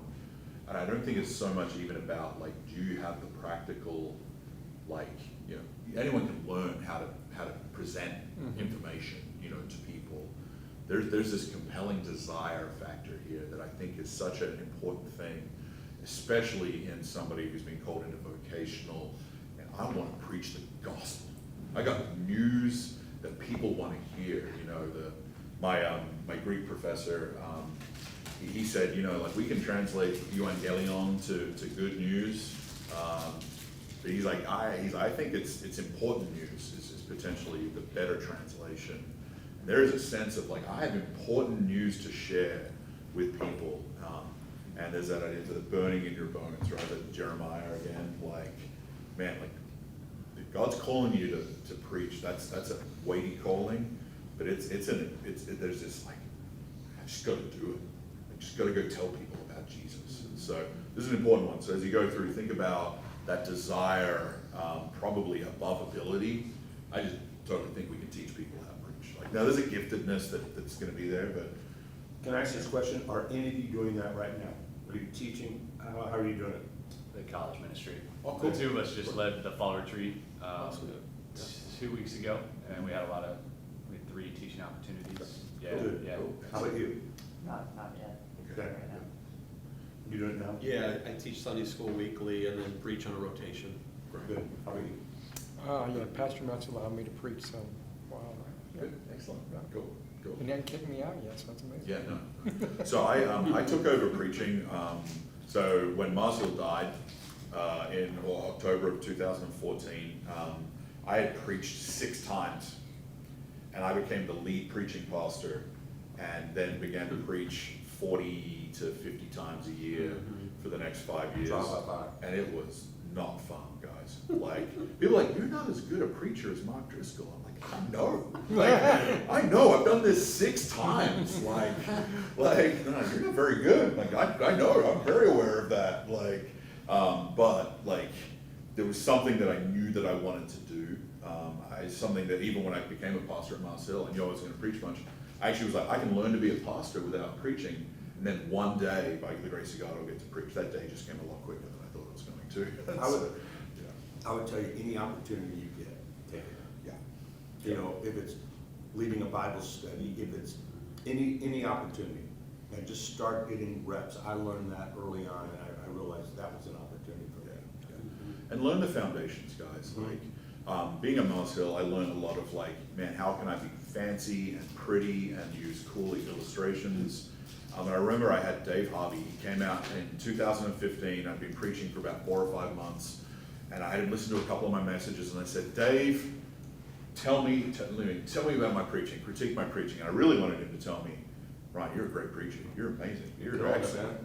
And Dave, in his gracious, kind way, said, I think you could learn from a basic exegetical method.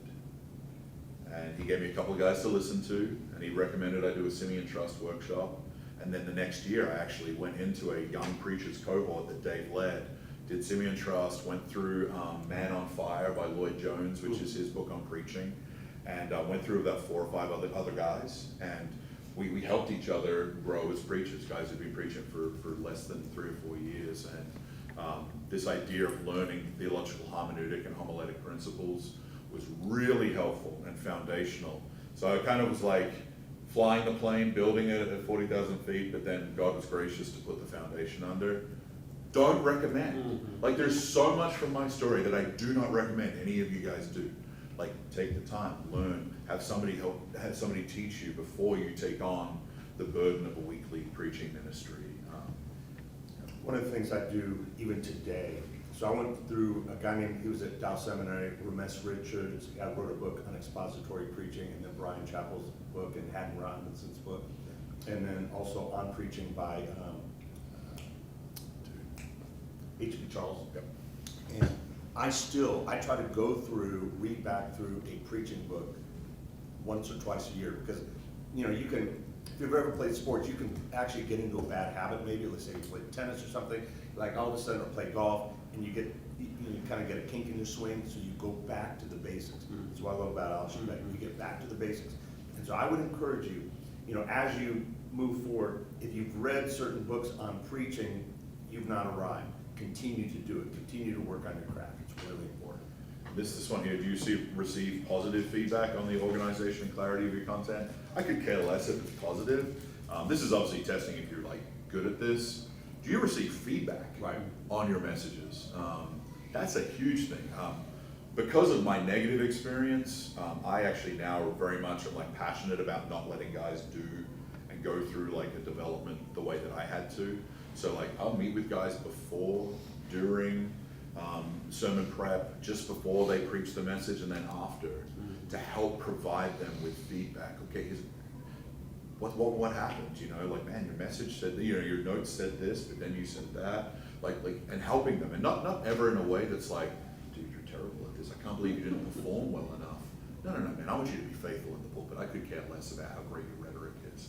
I want them to have a good understanding of like what is a healthy, cohesive, exegetical message that culminates in the gospel of Jesus Christ being proclaimed to people for their hope and their security in a broken world. And then helping them do that multiple times, just over and over and over again, and then seeing them, you know, kind of like, hey, I'm going to teach, you know, hold your hands as you're walking, and then I'm going to encourage you, and then ultimately I want to see them succeed.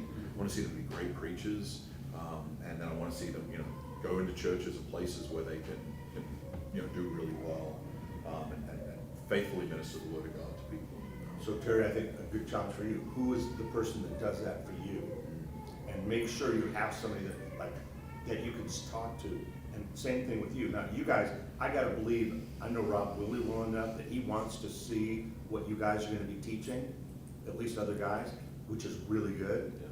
But I know for me, you know, I'm gonna sit down, I've got a preaching team that we meet with every Wednesday, and, you know, we're talking about what we're gonna be doing, the text 2 weeks from now, or 10 days from now, and that's really important. Even in between services, I want these guys to come in, if I've said something I shouldn't say, if there's something you would say different. My wife is a biblical counselor, so if there's something that rises the heart, you know, one of the things I wanna know is, like, was the gospel clear? You know, did we get to the cross quickly? So these are some things that you want, in addition to the exegetical, just clarity of it and the structure of it. You know, are we missing things? Are there people speaking into your life that are going to help you be better at communicating? You know, you should want that. You should desire that. You should challenge your people to give that to you. The absence of that is a killer. I mean, because that's what I was experiencing before, was nobody would let me know anything. I mean, so I don't want to go off my own feeling, because I don't typically feel, well, it seems pretty good. You may have to go outside the church to get it done. Well, that was what, today, where we're at now, that's not that way. So, myself and another guy, we meet with Pastor Matt on Tuesday mornings. We go through what the sermon's going to be, the text, what the sermon's going to be, and kind of talk through that.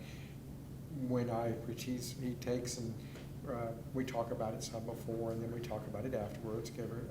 And then I rely on my wife a lot to give me feedback with it. But the absence of that is just not.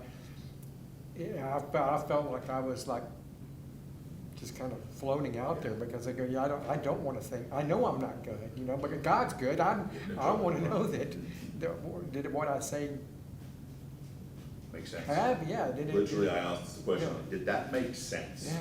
Because I'm like, it made sense to me, but that's not a great measure of if it actually is cohesive. Yeah. Being able to hear yourself too is a great teacher. Yeah, totally. That's a great point. Have you guys gone back and listened to your messages? Yeah, we do basically every Right. It's not fun, is it? No. It's really Good, important. it's not fun. I want to hear this. Like, that's good, it's not fun, yeah, yeah. Great. How long did it take both of you guys, how many sermons to find the style that, Yeah, like, doesn't Keller talk about finding your voice up Find in your voice. 300 messages? I tried to mimic Driscoll, because I was like, this is a guy that I appreciated his preaching before I was even at Mars Hill, during the time I was there, and even afterwards, I was like, these people want to hear from Mark. I'm getting all this pressure to be like him. And so I'd get up there and I'd yell and I'd rant and I'd be loud and, it just sucked. It was just bad, because I'm like, that's not really who I am. Like, I can be forceful, don't get me wrong, but like, I'm not that kind of guy. Like, and so it took about, I was gonna say 5-6 years of actually preaching regularly, I'm talking 40-ish times a year, to, I think, be like, this is like, how like in baseball, man, like, a little bit about that. Like, each guy, as they step up to the plate, has a different, like, some guys will do their gloves, they'll stretch out, then they step into the box. Like, I needed to figure out what my, like, prep was before I stepped into the box and preached a sermon. Like, and yours is gonna be different. And each and every one of us is gonna be, that's cool. Like, find out what yours is. Like, this is why I'm always like a little bit hesitant when guys are like, you go to seminary preaching classes, they'll be like, this is how you preach and prepare a message. I'm like, the principles are legit, yes. Exactly how you do it, exactly what you take into the pulpit, it's gonna look a little different, and that's okay, be you. But it's gonna take some time to work that out. So mimic some healthy guys, but just try and be yourself. Like, Yeah, I I think think that, there's a scripture in that, isn't it, about not comparing? yeah, don't compare yourself. well, Thousands of people. you can learn from other people, but Yeah. you've gotta find your own voice. You really have to hammer it out yourself. And I'm still hammering it out. I still am. I feel like I'm more and more comfortable, and my prep time is really consistent now. The way I bubble out my calendar for my time, and what it looks, what my Fridays look like, what my Thursdays look like, what my Fridays look like, what my Saturdays look like, what my Sunday mornings look like, are very consistent now. And because it's just a pattern for me, and I think developing that pattern is really important. And Bill and I's prep is completely opposite. We actually talked about this. Like, I prep my message early in the week. By Monday, I've got my skeleton. Usually by Wednesday, it's pretty much written. By Thursday, I've got sermon questions and everything. I don't touch it again until Sunday morning. Which to me is like he's a unicorn. It's like, he's like, I don't even know who you are. Yeah, no. Like, how can I love you? It's like, Let's go read a Sunday morning. I'm like, oh, I forgot that I wrote that. Like, okay, cool. Like, and for me, it's like Monday, I'm not even thinking. I'll read the text, but, and my mornings are pretty much prepped. But Thursday, Rob is like that. You don't talk to Rob until 12:30. Yeah, Thursday, Friday, Saturday morning, Saturday before I go to bed, Sunday morning for a couple hours. My 20 hours comes close to Sunday. The 20 hours that I'm prepping. And but it's so different. We were talking about it, and it was just like, we looked at each other and we just like, who are you? Yeah, can we be friends? No, I don't know. Like, yeah. Oh, wait, we know Jesus. We Yeah, can do this. okay, we can do it. Yeah. That's it. Okay. There we go. Kenny Shepherd. Now, this is my, biggest thing. I care less about how great you are in front of people. Like, do you care about the flock? This is why we love each other. Oh, dude. I feel the same way. Man, my brother, who's not a Christian, asked me, what do I do? I said, I'm with people on the best and worst days of their lives. I officiate their weddings, and I bury their children. I hold their hands in the hospital. I see them in the final moments before they get to be face to face with the Lord. And that is an immense privilege. That is an immense privilege. Let's not lessen that for the flash, and I want a platform that's gonna burn. Let that burn. Yep. The privilege of holding a saint's hand as they go to see Jesus, that is a gift that you are welcomed into as a pastor. a shepherd. And if you ever lose the weightiness of that, get out. Stop it. Just go work in the muck. Go do something else. Because this is what it's about. You smell like sheep. We moved to Phoenix, and I got a call from Rob Willie. I'd probably been there 4 months.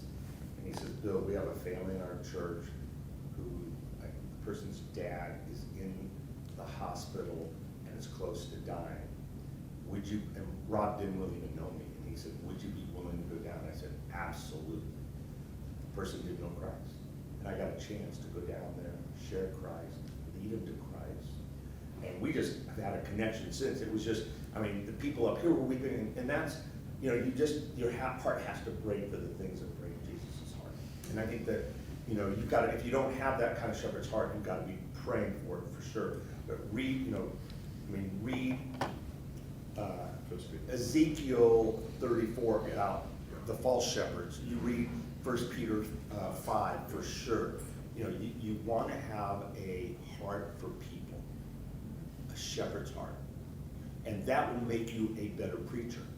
Because the more time you spend with people in their lives, all of a sudden, you know, your illustrations and applications change dramatically. And Richard, you're an introvert, right? Yeah. That's not gonna stop you from being a good pastor, bro. Yeah. But it's gonna be something I think you're gonna need to be aware of. Like, beware the pastor who stays in his study and then walks up from backstage and then goes back out backstage during church. Like, no, man.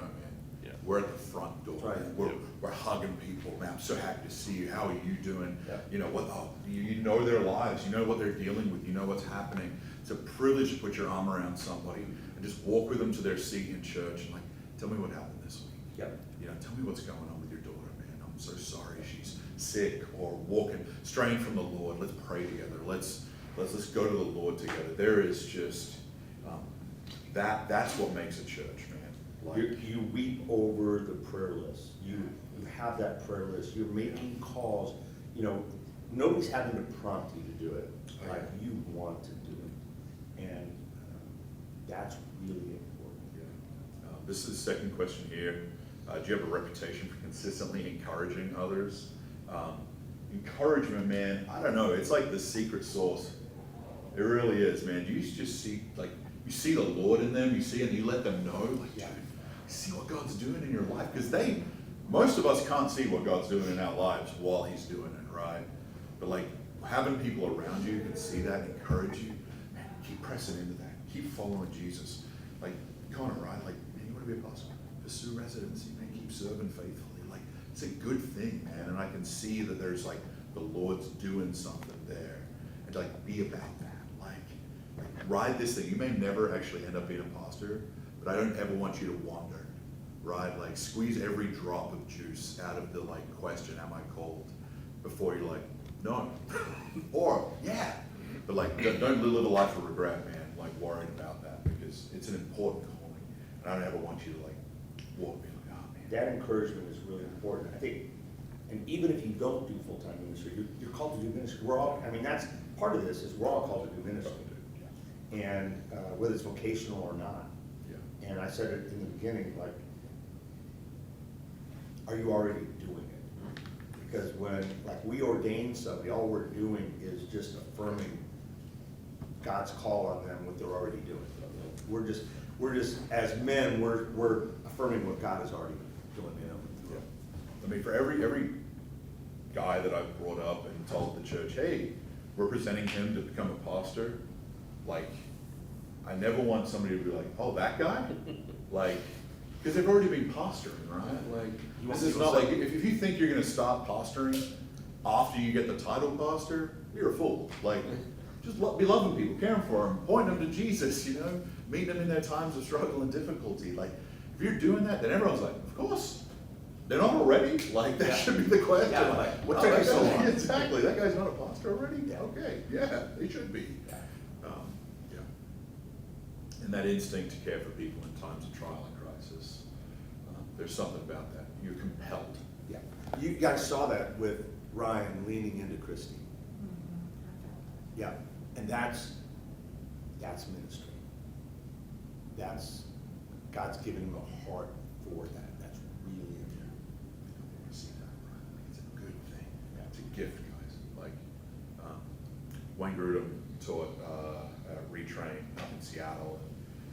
He talked about the way the Spirit uses us, and there was something in how he was teaching. He did this little thing, and it wasn't like this, like, hey, we're going to be super weird and charismatic now. Like, he was just like, we're going to let the Holy Spirit minister to one another, and I think the Holy Spirit compels us to each other, especially when we're hurting, especially to show, is that 1 Corinthians 3, right? Like, we comfort one another with the same comfort that we have received from God, and God's doing all of that, drawing us together, pointing us together to meet each other when we need each other the most. Yeah. You know, I think listening to people's stories, like what we were doing at the beginning, that's an opportunity for us to know you guys, to help you guys. And again, that's just being in ministry. You want to know people's stories. You want to take enough time to care about people, to hear what they have to say, to hear about where they are. So now you can enter into their lives. You can enter their pain, you can enter into their hurt, you can enter into their joys and their celebrations. And that's ministry. This one here, are you known as one who will offer an honest opinion and when necessary, lovingly admonish another person? Do you love someone enough to tell them to stop? Faithful to the kisses. Because like the lie of the culture is if I love you, I'm good with everything that you're doing. That is just a foolish lie. When you see somebody pursuing sin, that's gonna kill them. And this is the hardship, like, I'm willing to not be liked for a time because I see somebody doing something that's gonna really, really negatively impact them. They're pursuing sin or even doing something foolish. We've got a family in our church right now who's considering they're just kind of like leaving Albuquerque just because they just kind of want to get out and they want to go somewhere else. The husband's never even been there. They don't have jobs lined up. They've got 4 kids. They've got a daughter with spina bifida, and they're just like, we're gonna move to Rochester. I was like, no, maybe, but you've got to figure some things out. Yeah. And I had a hard conversation. I got another one because they put their house on the market. They're just going to go foolishly to do something that could really, really negatively impact their family. And I'm doing that not because I want to control them, but because I really care about them. You know, along that line, I think people will sometimes move, like we've had a family that moved to Tennessee just because they want to kind of be in Tennessee because it's like a thing to do and have a little bit of land. And we've seen it over and over again where people move, but they don't already have a church there. And they're leaving a strong community, but going to a place. And we're now challenging, don't do it. Don't do it till you find a church. Yep. If you can't find a good gospel-centric, disciple-making, Jesus-exalting church, don't go there because you will be miserable. Now, I've seen it over and over again. You need people to be in your lives, but if there's a good church, that's great. But let that be like the #1 factor. Don't let it be you're earning $10,000 more a year. Don't let it be, it's prettier than Phoenix. Yeah, exactly. Yeah. And anyway, pretty than Phoenix. I mean, seriously. Oh yeah. Yeah. But you have, except for Albuquerque. Except for Albuquerque. But you have to be. It depends on where you are. Yeah.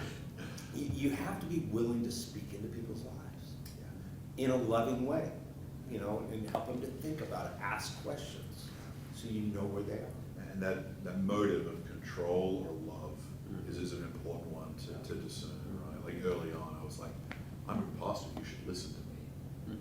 And now I'm like, I could care less if I have to talk. I'm your brother in Christ. I really care about you. And I want you. I don't think this is wise for you to do. That's why these are important questions to think about. And again, you may score low on some of these, but what that should tell you is, okay, these are some things I got to work on. These are some things I got some growth. Cool. All right, section 5 here is: do you love the lost? Is there an evangelical, is there a desire for the lost to know Christ? And this is one I actually struggled with a lot because when I was coming up at Mars Hill, I spent a lot of time with people who had the spiritual gift of evangelism. And I don't particularly have the spiritual gift of evangelism. When I say that, I mean, Adam, my buddy, and I could sit there and share the exact same gospel with the exact same person. And the person that Adam shares it with is like, what must I do to be saved? And this other person's like, okay, cool, man, thanks for that. Like, and so like, I naturally am not the guy that people are like, I just need Jesus now. Now, I love leading people to Christ, I really do, but I'm not naturally, like the Spirit doesn't use me in that same way. But you have a passion, you care about the fact that like, people's eternal destinies are at stake. I remember when I was at Bible college in South Australia, I would sit there, and it was a good college, sweet people, but I was listening to a student argue with a professor about why they got a distinction and not a high distinction on a paper, and they were like having a drawn out argument about why he should have marked her better. And I'm looking out, and in Australia, it's like 96, 97% of the population doesn't know Christ. It's a very secular, very, very like, very, very non-Christian place. I'm watching cars drive by, and I'm just thinking, 97% of those people don't know Christ, and they're going to perish if they don't hear the gospel. And there was a desire to be in a local church that shared the gospel because those people don't know, and they need to hear. So that's what we're talking about, right? Do you see people and think like Jesus, right? They're like sheep without a shepherd, man. They're perishing they need to hear the gospel. They need people to go to them and let them know and be in their lives who can share the good news with them. And if they reject it, they reject it. Yeah. But we got to go tell them because they're perishing without knowing. Some plant, some water, God gives the That's it, man. increase. Yeah. You know, when we moved to Phoenix, we were close to these buttes, and I would go hiking up on top of these buttes, and I just pray, Lord, open the eyes of this city, give me divine appointments, and I would just go up there and pray over the city. And I think it's really important that that you're faithful where you are. And this is a really important question. You know, do you pray for divine appointments? Do you engage with divine appointments? Do you bloom where you're planted? Somebody says, we've had people that are like, I want to go to Spain to be on mission. Are you even doing it here? Are you sharing the gospel with anybody here? Well, no, I want to go to Spain to do it. Well, wait a minute. You're going to learn to do it there, but you've never done it. And that's an example that's going on right now. Literally had that example. Yeah, and so I really care about the people A in mission- Spain. I'm yeah. like, you don't care about your own neighbors, Yeah, bro. and the mission agency has said, great, we'll send you, Yeah. we'll take 10% of whatever you raise, and we're thinking, you're not even doing ministry here, and so the mission agency is like, Yeah. is like, we should be affirming them, because they're already doing it. And that's a big piece of, am I called? You're doing it. I mean, you guys are doing, you guys have all been doing it, which is really good. For people that would be in here that aren't doing anything, wondering if they're called, the answer is, well, maybe not yet, because you would know. Yeah, this is actually this one here. Can you point to a circle of non-believing friends right now? When you're in the church world, it's kind of, it wants to be all-encompassing, right? Like you go to church, you go to church on Sundays, you go to work with Christians, you hang out in community with Christians, you do social events with Christians. Like, are there non-believers in your life who you like are friends with and care about, and are asking God to open the door? And they know you're a believer, but you're engaging with them, you care about them. That's a really important thing. And if they're not, find activities that involve non-Christians. If you like playing sport, if you like doing board game, whatever you like doing, like there's a club, go join it. Neighbors. Yeah, get to know folks. Kids' school. Yeah. This is one, especially kind of when I moved to the US to do an internship, to do seminary work at a local church. My whole community was just Christians who believed exactly what I believed. And so I actually found an Australian football club in Seattle. And I joined that, and I actually started playing football because I was like, I don't have any non-Christians in my life. Whereas I always grew up very in Australia, tons of people, all my friends were non-believers, and I've had the opportunity to share the gospel with many of them. And so this is weird. It's just a Christian bubble.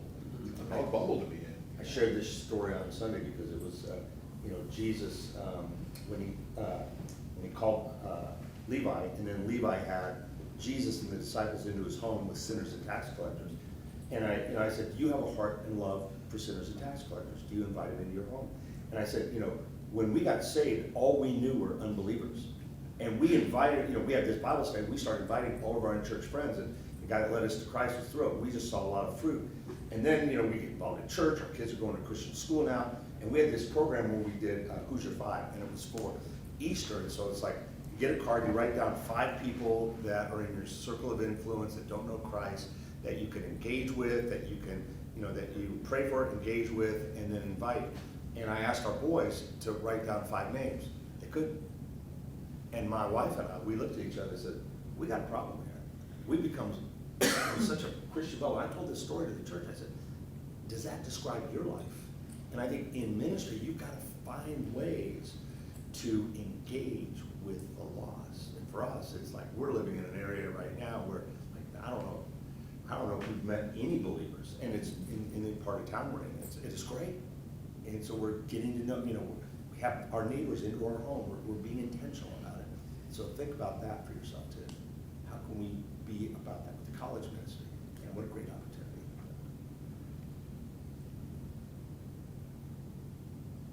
Cool, you guys done with this one?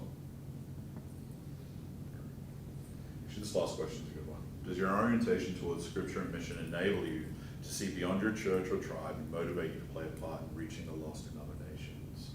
Their mission is, it's no mistake, you live where you live. Like God put you there. It's like, was it Acts 17? Like God establishes the times and the places in which we inhabit. Like you live where you live. So you do a mission there, right? Like that's it. And then, but there is also this heart, like, let the nations be glad, right? Like, do you care about the unreached, the 1040 window? Is there an element of like, and there are places where it's illegal to share the good news of Jesus. Like, is there a burden there? And now, for someone like Jared, like, by the grace of God, that gets to be your primary focus when the Lord opens that door. But what Piper uses, the well and the rope analogy, like, you hold the rope. You hold the rope, like, and knowing that, hey, that's a long-term, probably like mostly unfruitful thing. William Carey had less than 700 converts after devoting his life to India, right? Like, you're okay with the fact that you're not going to get a super cool, like, how many people like came to Christ through your ministry? And like, I'm going to rag on the Baptists right now, but like, the SBC is way too wound up in numbers, and like way not wound up enough in just like people faithfully doing the work. Because there's a lot of places you're going to labor for your whole life and maybe see hardly any fruit. Jeremiah. Yeah, man, that's it. Yeah, you get thrown in a pit and you have to go to Egypt, like at the end of your life. Like, okay, but was he not faithful? No, he's absolutely faithful. Like, mission here, half of the lost where you are, and then a half of the lost internationally as well is, I think, an important thing in a pastor, especially if you're going to lead a church. Because can you help your church have a heart for their neighbors, and then have a heart for the nations as well? Okay, this is the last one. Do you lead well? This is practical. So I will weight this the lowest. Not the lowest, but like, hey, like, it matters. Like, do you have capacity? Has God gifted you to be a leader? But this is not the most important, because I just think God, like, the average church in America is 45 to 65 people. Probably a single pastor, bivocational. If God has that for your future, is that okay? Like, you good, faithfully shepherding 45 to 65 people and having to work a second job just to make sure that they know Christ, and they're going to be faithfully disciples, and they're going to reach their neighbors. So, and like, for most of the pragmatic, like, church planting worlds, like, that's not the goal, but that's the reality. Small church is the reality, and you don't need to be able to be a level 5 leader, level 6, which I just discovered there's like a name for that kind of stuff the other day, and was disgusted by it. And some people are naturally gifted leaders. They're going to be able to naturally lead big organizations. Cool, that's great. You can learn to grow. You can pick up any John C. Maxwell book. You can pick up any leadership book, and it will give you all the practical things. Watch TED Talks. Do whatever the heck you want, man. But like, can you, like, leadership's a part of it, but is that okay if it's a church of 45 people in rural Ohio or rural Iowa? Because those people need Christ, man. Right. They need the gospel preached, and they need a pastor. They need a pastor. Yeah. They need somebody to love them, to walk with them, to carry, help them. Yep. So the elements here of leadership, like I like this third question. Would your leaders say you exhibit patterns of steadfast and tenacious resilience? If you're going to lead any church, any size, you need to be resilient. It's going to be hard at times. Criticisms are hard. And then in pastoral ministry, they come at you personally. The criticisms are not just like, I didn't like that we did that programming. It's like, no, you're the problem, pastor. People are going to come against your family. And I don't like the way you're raising your kids. You know, like I don't like that your wife wore that dress. It's like, and by the way, it's like, it's modest, but they just don't like it for some reason. And they're going to let you know. It's going to take some resiliency, not to just be like, because here's the thing, if you work as an accountant, nobody's going to care that your wife wore a dress to church that wasn't the right color. Like, they don't care, because they just care that you do your job. Like, that's it. So it's just a different level of resiliency. A tender heart and skin as thick as a rhinoceros. Yeah, and I think, here's the thing, is you gotta prepare your wife for that too. And it's not easy to prepare your wife for that. I think, my wife's gone through a lot because she's very involved, and it's hard sometimes. And so, you want your wife to understand that ministry is gonna be difficult. And, you've gotta be, there's certain things you've gotta be willing to shield them from, and certain things you've gotta bring them into. And she's not the pastor of the church, but people expect her. There's women that text her all the time, like, what time is this supposed to happen? Or when is this? It's like, why are they texting me? I'm not on staff. And, I don't know.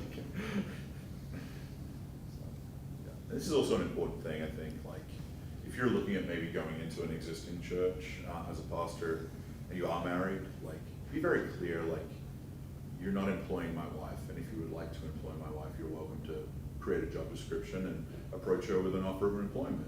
But they're employing you. And that's what I was very clear. My elder was great with this. My wife, everything she does in and for the church, it's because she wants to. right. She really loves doing it. But there's not this expectation, I'm gonna get 2-for-1 deal here, man. I'm gonna pay this guy beans and I'm gonna get his wife as well. Like, no. Like, I was like, hey, this is my vocation. You're gonna get all of me because that's how I operate. I'm thankful for this. And everything my wife does, she's gonna do because she wants to. But like the cool thing, we run a class on Sunday afternoon. It's kind of like every second week. And she's like, I want to do that class. And now here's the thing, we got 2 kids at home and we don't have a ton of babysitting support. So I literally like finished preaching, finished the service, grabbed my bag and said, I can't hang out here today, guys. I gotta get home to take care of my kids so my wife can come to the class. And the church was like, that's great. Like, do you have a supportive environment? Make it very clear, like, I'm employed, I will do the things that I need to do, but like everything my wife is gonna do is because she wants to do it. If she doesn't wanna do it, she doesn't have to do it. Like, that's okay. I think the other thing is to understand your wife's giftings, and I know I think this is important. Like Pam is really good with people, so I don't hide her in children's ministry. I don't plug her into children's ministry. I've told our children's ministry, even though Pam's willing to, I said, I need her out there with me, connecting with women. I need her to be there to pray for people because she's got a heart for that. And, there's some that are gonna be in hospitality, some are gonna be, helping with other areas, but, don't try to force your wife to, figure out where she's gifted. If she, and she should be serving as any member of the church should, but it doesn't mean that she's a staff member. And I think there's a good distinction. Yeah. Do you understand plurality, place high value on building and expect Plurality is a jam. Dave Harvey wrote a great book on that. It's called The Plurality Principle. Highly recommend it. It's a really good book. Yeah, there's a lot of Moses model. Buddy of mine, I taught a men's retreat for Calvary Chapel back up in Washington last year. They're just talking with the pastor there, and he is just exhausted because their model is not plurality. Their model is this Moses model. He's the leader. He's the one that God gives revelation to. AOG, bro, like that's the typical, like the pastor gets the word from God and shares it with everybody else. And a lot of these super faithful dudes are exhausted. Because I just don't think that's the way that God designed us to lead churches. I think the New Testament gives us a picture of plurality. It's a group of elders, a group of pastors. And PCA does this okay-ish, I mean, with ruling and, you know, non-ruling elders and whatnot, but there is this sense of like, hey, are you an equal? I mean, my guys, I'm like, listen, like, this is a Davism as well, right? So his view of plurality is that I believe in the lead pastor role. I do. I just think we see leaders in Scripture. Now, there's not a hard and fast verse that I would tie that to or anything, but the leader of the plurality is utterly committed to the equality of the elders. And the elders are utterly committed to his leadership of that plurality. It's really good. And I just love that idea of just we mutually submit to one another. My guys, I have great elders, man. I'm so thankful for that. But like those guys, hey Ryan, what are we doing? I'm like, what are we doing? like no, I'm gonna propose things to them. Let's work this out together because together we do that, and we see our churches really embrace this idea of plurality. That means I'm not in the pulpit every Sunday. That means I share that pulpit with those guys. I want them to exercise the authority of the pulpit because they're elders that God's called. Now, I got a guy who's an accountant who does not like preaching. And I'm like, you get to preach once every 2 years. He's like, solid. Like, and that's about once every 2 years too much for him. But he's like, and I was like, no, man, the church needs to hear from you. Like, they need that. And then I've got other guys, and I'm like, yeah, man, let me get you more experience there. They all should exercise that authority. They all need to be seen to be shepherding the flock. And they are, right? But like, to do that, to share the pulpit and be like, this is not the Ryan Williams show. This is not the Ryan Williams show. I love preaching, guys. I love it. But it's better for our church. It's healthier for our church for them to hear from all of their elders. Totally. Yeah. We have a pastoral resident preaching this week. Great. Had my youth guy preach 2 weeks ago because I was in Michigan. Yeah. Really good. And we're about to kick into Romans 8, and I literally want to preach every single verse in Romans 8, and like the Lord's like, no, you need to give some of these verses to other people. And I was like, but that's such a good one. But it's going to be good for our church for them to hear them preaching over and over. Yeah, you guys need to have, you need to have some people that are gonna be able to speak into your leadership, and it's really important. And I think it is good to, are leaders born or are leaders developed? And the answer is yes. And so you do wanna develop your leadership gifts. I think it's really important. If leadership is a weak area for you, don't just say, well, I'm not a very good leader. Look for ways to start growing in that. And I'll read 1 or 2 leadership books a year, grounded in Scripture. In fact, I would tell you, probably each one of these areas, I'll read 1 or 2 books a year on preaching, on shepherding, on leadership. And those really help me to just be more rounded, because I want to be more rounded. Yeah, and this is just like, calling there's an initial sense to it, but it's an all of life thing. Terry, you've been working out your calling since you were 17 years old, man. I love that story, that part of your story, that you're working this out over the decades that you're walking with the Lord, man. And like, that's all of us. No matter where we find ourselves, whatever position we're in, we're all working this out continually, and we're growing in it, man. Like, I don't want to be the same pastor in 10 years that I am today. I want to continue to grow, be more Christ-like. Just as there's progressive sanctification for us as Christians, I think there's growth as pastors, and growth in our calling, deeper, figuring it out more and more as we go more and more with Jesus. And that's an exciting thing. So, all right, we hit next. Do we feel like family? This is an assessment for GCC. So like, this is kind of like, hey, should you do something with Great Commission Collective? You don't need to worry about that. For the purposes of today, you don't need to worry about that. Also, you're at the GCC conference, so I'm assuming there's a level of like alignment here that we're going to be just fine. So here we go. If you answered 3 to everything, this will be your result. It will be also in your assessment, in your email. Would you guys mind sharing what you got? What does it look like? Kind of what does yours look like, man?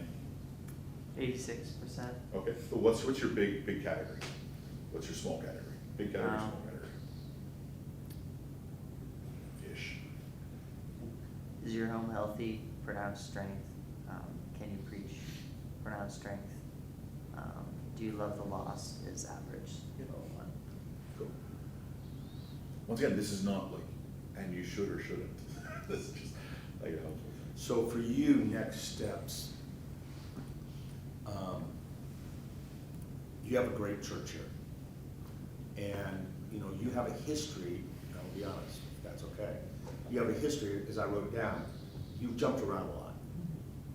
This is time for you to settle in, drive your stake in the ground and say, Lord, here I stand, and I'm gonna be used here. And even if you don't get, let's say, the next residency, that's okay, because God's called you to ministry, if he has, and you want to be faithful to him, even if it's right here, right now. Because, you know, the answer may not be not right now, or it may be not yet, and maybe in the future. So you want to continue to grow in that. And, you know, you've got to ask yourself, where are you serving? How are you serving? How are you developing some of these things? You know, are you being faithful to the church? Faithful to the Lord? I think the other thing you've got to ask yourself, and I've said it, your ministry should be an overflow of what God's doing in your heart.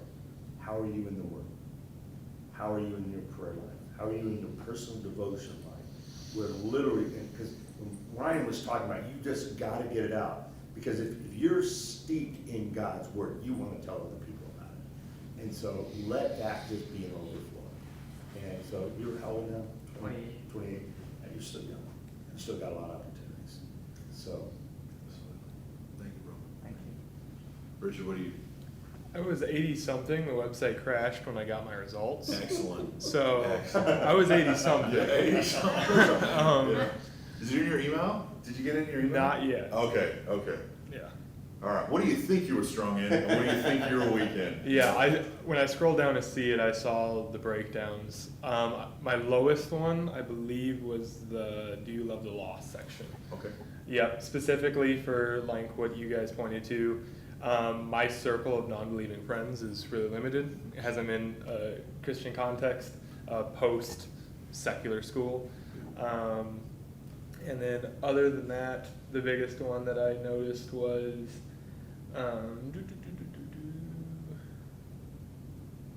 yeah, that was definitely the biggest one. And the other question as I'm looking at it now was, like the idea of contextualized ministry. Like, that's like one thing that I've realized I've had to work on already, that they've been pouring into me, and like my style of like teaching is at times I can like get too teachy and lay out too much information for people to like not be able to comprehend it. So that's my biggest thing. You bring all your homework in? Yeah, basically, yeah. That's something I was, you know, exegete, illustrate, apply. Yep. Exegete, illustrate, apply. And, you know, you don't want to just exegete the text, you want to exegete the people. Yep. So part of pastoring is knowing the people, where they are, hearing their stories. And so as you're preparing, what you find yourself doing is, oh, this illustration might be impactful to John. Yeah. And because of knowing where they are. And it's okay. You know, the more time you have in Just the, don't mention John Right. from the pulpit. That's yeah. Get John's okay. or your We do wife, that. or without getting permission. Yeah. You know, on occasion I'll say, I didn't ask Pam, but I'm pretty sure she'll, you know, after 34 years, I know what she's good with and what she isn't good with. And so I'll say something. So man, I just think stay in this residency. Like you're in a good spot, bro. Like you're in seminary, you're learning there, you're academic. Like just try and keep your head and your heart growing at the same rate. You know, and being in a local church is gonna like the biggest fear is you're a seminary and you're not in a local church. Because then your head grows and your heart stays the same. Like being in a local church, interacting with people, man, that's gonna help you grow there. So you're in a good spot, dude. Here's a book I would tell you to get. It's called The Heart is the Target. The Heart is the Target. It's a really good book for getting to the heart. Because it can be, like, for me, I love to study, I love information, and I can miss, and my, wife being a biblical counselor, like, it's all about the heart. And so thinking that way would be really helpful. That would be a great book, just for you to pick up every couple of years. Yeah. All right, Jared, your next man. Website crash? No, I got it. Yes. I also got 86. So, can you preach was highest, lowest was leadership, Okay. and love and lost. What do you think about that? The leadership one, I kind of like answered because I wasn't sure, so I answered a lot of low numbers. Yeah, sure. Because I worked secular jobs that I had leadership positions, but now that we're in this, I don't really have many opportunities to lead unless it's like our small group. So, loving the lost also just been a big struggle the last couple months living here. Like I was working in like a very liberal organization where like was able to have easy gospel conversations, but now that the bubble is very large, it's just like I'm drawn to that comfort, and so just trying to build relationships with neighbors has proved to be a difficult task, but one that's obviously worth it. So. What do you do for fun? Like to run. Okay, cool. So I just ran a half marathon. Oh, Yeah, and then I'll never do that in my entire life, ever. Happily as well. Sorry, go ahead. Yeah. enjoy reading and cooking. Yeah, cool. So those three. Yeah. I often think that like, when we think about mission and reaching the lost, maybe we kind of maybe overcomplicate it a little bit. Find things you like to do and then engage them with the community around you. I'm sure there's running clubs here, I'm sure there's cooking classes and things that you could take and enjoy. Like I do jiu-jitsu, Brazilian jiu-jitsu, and I've done it for like 4 or 5 years now, and ended up just starting a gym with a bunch of guys who don't know Jesus, and was like, hey, what if we reached out to our local schools and like started engaging with like kids who are at risk of joining gangs and things, because Albuquerque's like straight banger violence. And the guys were like, that sounds great, and just began to interact, the thing I like to do, with non-Christian people, non-Christian friends, and then reaching out to people, and it just kind of became, something. Maybe volunteer at the local high school and lead the track, Or help with baseball. yeah, things like that. They're just ways that you can just like into the rhythm of the things you already like to do, rather than like, this is my outreach time. Like, I just like to run. I just volunteered at the middle school to coach a cross-country training team or something like that. Like, might be something you could be able to look into, because I think you're getting a lot of the good like growth in the residency, you're in seminary, all of that's really good. And then just like, hey, those opportunities, what do you already do, and just try and build them into your life. It's good. Got a couple thoughts on the leadership stuff. Like I have a group, like we're right now going through, I don't know if you've heard of Giles Wald Sanders' book, Spiritual Leadership. It's really good. And I've got 12, 13 guys that are in their upper 20s, low 30s. And it's every other one, actually the first and the third Wednesday of the month from 3:30 to 5. You could take a group of guys, take a book like that, and read a couple chapters, just annotate it, and then just discuss it, and have the other guys, have them discuss it. And then what I'm doing now is I'm starting to get these guys to start leading, because these are future small group leaders, these are future potential elders, or guys that I've picked out. And so it's an opportunity for you just to practice that. And plus you're going through a book on leadership. There's a couple other books. I catalog all my books in my Kindle, but Paul Tripp's got a great book called Lead, Spiritual Leadership. A book that Ryan is big on, it's called The Way of the Dragon or The Way of the Lamb. And it really deals with toxic leadership and how leadership that are just based on principles from the world versus principles of the Lord. It's The Way of the Dragon or The Way of the Lamb. Great book. And these are some things that you can just start developing. with people in your sphere of influence. I mean, you guys are in the college ministry. Start carving out some people in the college ministry and start leading some groups. And you'll grow. I mean, it's the law of the teacher. The teacher's the one that grows the most. And you guys even could tag team it. We already do, actually. We lead a team. It's Yeah. great. Yeah. Brings Connor in to do that with you. Yeah. He just joined. I yeah. just talked to them about. Yeah, and but What are then you here for, guys? But then what you want to do, and this is like you're learning to train up people where like you take a, like you guys do it a couple times and like, okay, Connor, we're gonna have you lead this next section, this next time we meet together, and these are some things we want, and then afterwards you guys sit with them and you say, okay, this is probably what way I would have handled this is what you ought, and that is where you're gonna start growing in your own leadership because you're now having to, you grow in, let's say, preaching by analyzing other people's preaching. You know, when they preach for you, so it's the same thing. Jerry, I'm super interested in what you got, man. Apparently I'm above average at everything.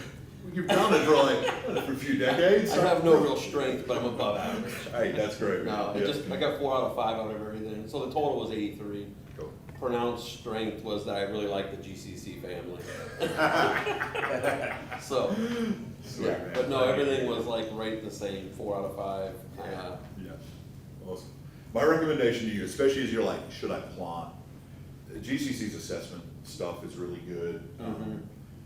They maybe like, and you're gonna be you're gonna be doing it with a bunch of dudes who are like 23. Right, Like, right. I'm trying to figure this out, Yeah. but their assessment process, the interview stuff that they do Yeah. is just helpful, and you can just even be super upfront, like, I don't even know, like, but I think that'd be a real good resource, man. Yeah. Like, because you get other like guys who are like in that church planting world who can say, revitalizing might be your jam. But Right. they also might be like, hey, you're 61, go plant a church. Right, man. right.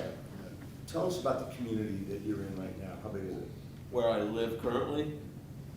So it's, I mean, east of Toledo. Toledo's a pretty big area, couple 100,000 people in the Toledo area. Okay, But where I actually live is Northwood, which is small, just a little. kind of a suburb. Yeah, yeah. Do you have probably kids? 10. Yeah, 4, 2 that are out of the home, like 1 married, 1 that's in college, and then 2 that are in the home that are sophomore and 5th grade. Yeah. My wife's plugged into a Christian school teaching, the kids are there. So, I mean, that's the challenge is, probably if I were to say where my heart is kind of drawn to as far as planting, it would probably be back in that northeast Ohio area. But that would mean uprooting Yeah. everything, Yeah. where my kids are plugged in, my wife's teaching.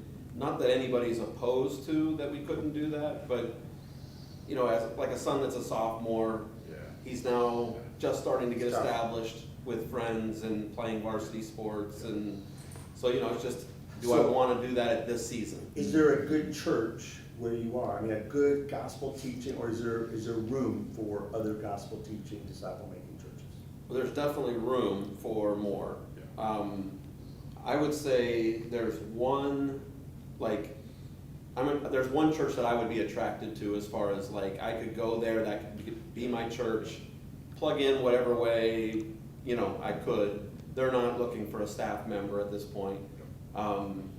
But there's definitely a need for more healthy biblical churches in the area. So the challenge is, we moved to Dallas when we had a junior, he was gonna be a junior, and I had a son who was gonna go into 8th grade, and we pulled them out of the environment they were in, which was a great environment, and it was tough.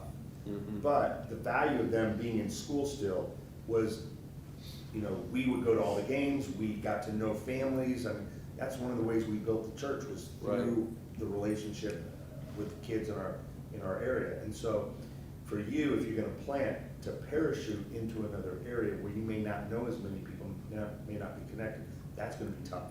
Right. And so, I think that's an important thing to consider, and considering your sophomore, soon to be junior, that's gonna be a challenge for you. So if you could start building where you are, would that church be interested in planting you on another side of town? I've had conversations with the pastor. He's definitely has that as a, it just, they're not there yet in his estimation. Are you guys close to, what's the school in Northwest Ohio? It's a Christian college.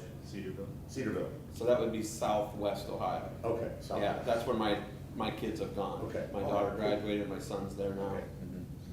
Yeah. Yeah, so that's a couple hour drive. Where's your wife in on this? Ah, great question.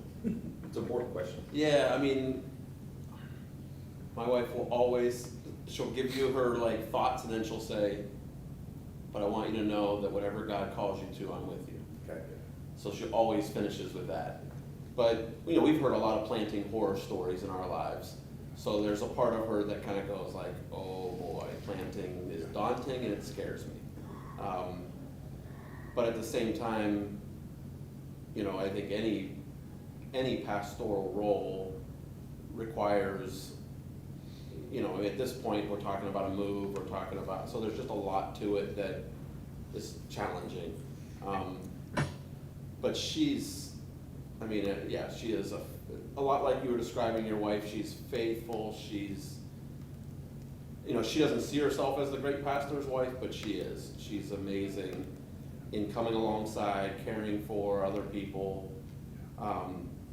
I mean, and people notice it right away. Like the congregation will always say, like, your wife is just amazing, the way she's, you know, she doesn't even see it. And you're driving north right now, about 30 minutes We to are. another church. Yeah, Are there people down in your area that are driving north too, or is it pretty much segregated? yeah. Because So have you thought about doing a Bible study where you live right now Mhm. and kind of just started building that where you are and see Right. how that goes? Because Right. sometimes that's a good way to start. And that's Yeah. how we started Hope. We just started another Bible study Yeah, and it just started to grow. yeah.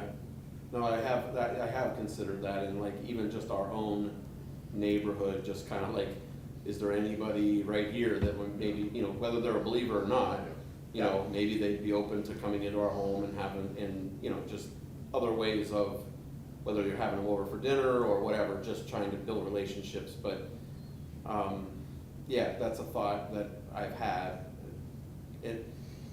Yeah, we're just at this really odd season, because if I do that, which is possibly that's what God wants me to do, then I've got to go find a regular job probably, Yeah. because there's no ministry opportunity right now in that local area. So that's another level of, I got to provide for my family, so what do I do? And If you were to take a I'm a ministry job pastor, at so I another can't church, do a whole lot. if you were to take a job at another church, what type of ministry job would that entail? You're saying like a local church Yep. that may. Like, where would your gifting be to lead? Yeah, I mean, I think a little bit, I think similar to what I've been doing at the other church is congregational care, a lot of shepherding, a lot of visitation. The Sunday school class that I teach is the oldest people in our congregation, so I'm constantly right there for them, ministering to them. So, you know, I think I could be a good help to a church if they needed, if they had room for that and needed it. But again, there's probably only a couple of churches in that local area that I feel like really like-minded. One's a Presbyterian church that, just because of the contact through the other church that I'm at, and I've reached out to them, and we're going to have a conversation just to see if there's any need that I filled a pulpit there once in a while, and I used to do it when they didn't have a pastor. I did it quite a bit. So there's, you know, it's not like they don't know me or I don't know them. There's already a relationship established. And then the other church that I was mentioning, it's a friend of mine that's planted a church about 18 years ago, and they're probably 250. So he feels like they're not too far from the potential of planting, Right. but he doesn't feel like they're quite there yet. And so we've had conversations. He's, you know, and I've told him, like, if I choose to step away and just get a regular job and then that's where we would plug in. Like my wife and I and the kids, we would feel comfortable going to church there and just hopefully being an asset to, you know, and serve in some way. Yeah.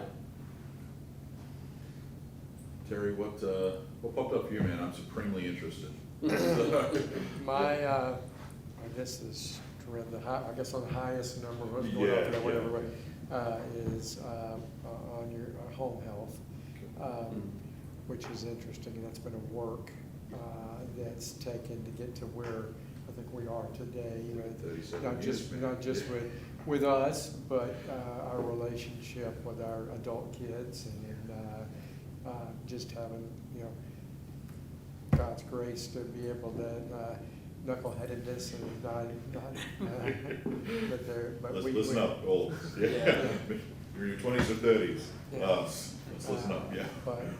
But so that was a strength, and probably my, or not probably, the lowest is leading well.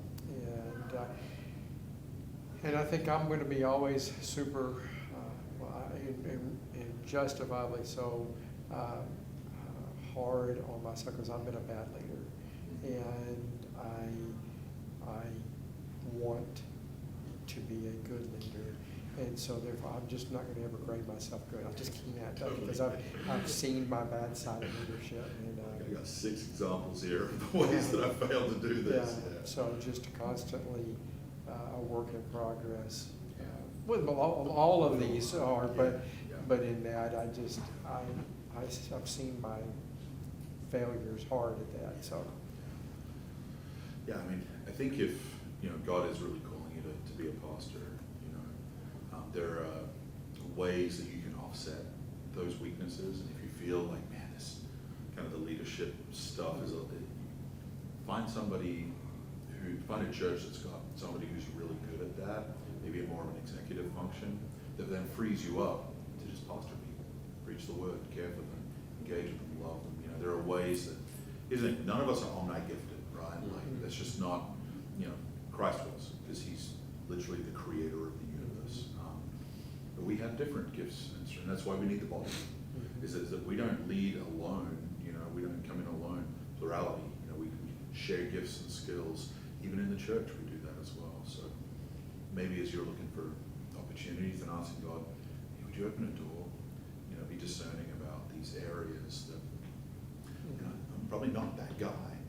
Is there that guy there? Great. Well, let's partner together and complement one another so that we can lead together. You know, that's often something that I look for in, you know, our staffing teams and things like that. Like, man, we need somebody who's gifted in this way, and I'm not. That's okay. It's not an excuse to not be, you know, not be kind or gracious or anything like that, but you're not the guy that's gonna do counseling 40 hours a week. I'm exhausted after a 1-hour counseling appointment. Like, I love doing it, I love caring for people. It does not fill my energy tank at all. Like, so yeah, just think about that as you're, you know, as you're looking at open doors. Are you, what's the church you guys are with right now? Hill City. Do you guys feel led to stay in the Houston area? We're open. I mean, after going to Cambodia, it kind of opens the doors. Like going, you know, I don't know. We're more committed to wherever God would call us than we are to a specific area. Which is the interesting thing, though, because I have been part of that. There's a pastors group that meets for breakfast once a month, and I've had the privilege of being part of that for about 2.5 years. And it's such a growing area in Magnolia itself that we're just talking because of the growth that there's a need for 12 to 15 churches just in our area. So, you know, I mean, obviously not in somewhere that's, because there's church growth taking place in almost every church, but it's just a lot of it's just because it's a building that's, and I don't mean that ugly wise, but there's so many people that's flooded into the area. Yeah, they're looking for a church, right? Yeah, maybe, you know, with your experience, you can come alongside somebody that wants to be in that area and help them, especially, you know, because when you start a church, one of the things that a lot of times you don't have is somebody with, you know, business experience that can help that side of the church, but also do ministry. there may be something happening in your area where you don't have to uproot and go. And you're there. And maybe it is finding a 35-year-old church planter who wants to plant Magnolia and says, man, I see the need here. So let's come together, let's partner together to do that. You can pastor and preach and, you know, not have all that burden on that one guy or a small core group, but come in and you know, help see churches planted in that area. Because, you know, we're looking to plant a church in Albuquerque, and we're going to the place where people are moving. You know, Albuquerque's got mountains on one side, 2 Indian reservations, top and bottom. So the east side of town's full. The west side's just desert, man. Like desert till you get to Phoenix. And so they're just building housing developments out there. And so we're looking and saying, we got to put a church there because people are moving here and they need a church. They need to hear the gospel. And, it's a good thing to see, and maybe there's an opportunity to open for you there. Chris, what'd you get? Well, my strength was shepherding. Some of them I just did 3 for 3 because I don't have a wife. My least was, I would say, which again, I mean, is your home healthy? And can you preach? But yeah, my strength was 5 out of 5 was Did you shepherding. feel like that? I do. Reflects, yeah. I've done other, like a little assessment test, and it always comes back shepherding, because I love people. That's great. I love being with people. Yeah. Doesn't matter how young or how old. Yeah. I love people. I'm so excited for you to begin to impart to them that love of God that you have received as a gift, right? Like you can now look at this is how God loves us. And you get to give that to them as a gift of just overflowing out of who you are. What a gift that's going to be for people that you get to shepherd and care for over the coming years. And you know, so the Lord would say, it's time to come on. But yeah, we don't ever give that which we don't possess. And God has given you a picture of His great love for you. And you get to give that to people as well. And it's incredibly exciting for me to hear that you're going to be able to care for people. I'm excited for the people that you get to shepherd, that they get to be shepherded by you. Are you guys, GCC has an assessment. I don't know if you guys have gone through that yet. And then Scott Thomas follows up on that, so that may be something you consider for sure. Especially, like you guys are here right now, and you're in this program, but I think for both of you guys, that may be a good thing to do. And Scott, he was involved with planting a lot of churches. And so you may want to go through that assessment. And they'll ask, for your wife to fill it out, and it'll take you. So this is a good step, and then I would definitely go through that process. Because clearly you guys have a ministry heart. Well, We got to the end of our time. can you open and pray? You want to close us in prayer? Yeah. Pray for everybody? Know everyone now. Yeah. Father, we thank you for the fact that none of us are worthy of the call to ministry. But Lord, you're worthy, and you're the one that gives us power. You're the one that finds us faithful and puts us into the ministry. You're the one that strengthens us when we need strength. You're the one that gives us wisdom. And Lord, even for some of these guys that aren't sure what next steps are, Lord, I'm just reminded of Jehoshaphat, where he said, Lord, I don't know what to do, but my eyes are upon you. And so, Lord, I pray for each of these guys that they would seek first your kingdom and your righteousness, knowing that all of the things should be added unto them. I pray that they'd be steadfast and movable, always abounding in your work, Lord, knowing that the work that they're doing for you is not in vain. I pray that they would, for those that are married, they would love their spouses well. They would love their children well. They would love you well. They would, even like in Psalm 42, as a deer pants for flowing streams of water, Lord, I pray that their souls would pant for you, and that as a result of their deep, abiding relationship with you, they would bear much fruit for your glory. And so, Lord, thank you for the fact that you've called them. And Lord, now I just pray that you would equip them and strengthen them to do great things for your glory. In Jesus' name I pray. Thanks, guys. And if If you guys have any questions or anything, like, I'm more than happy to give you my contact details, or Bill, I'm sure would mind as well. Yeah. So you guys kind of navigate through stuff, just, we'd be happy to help in any way, so.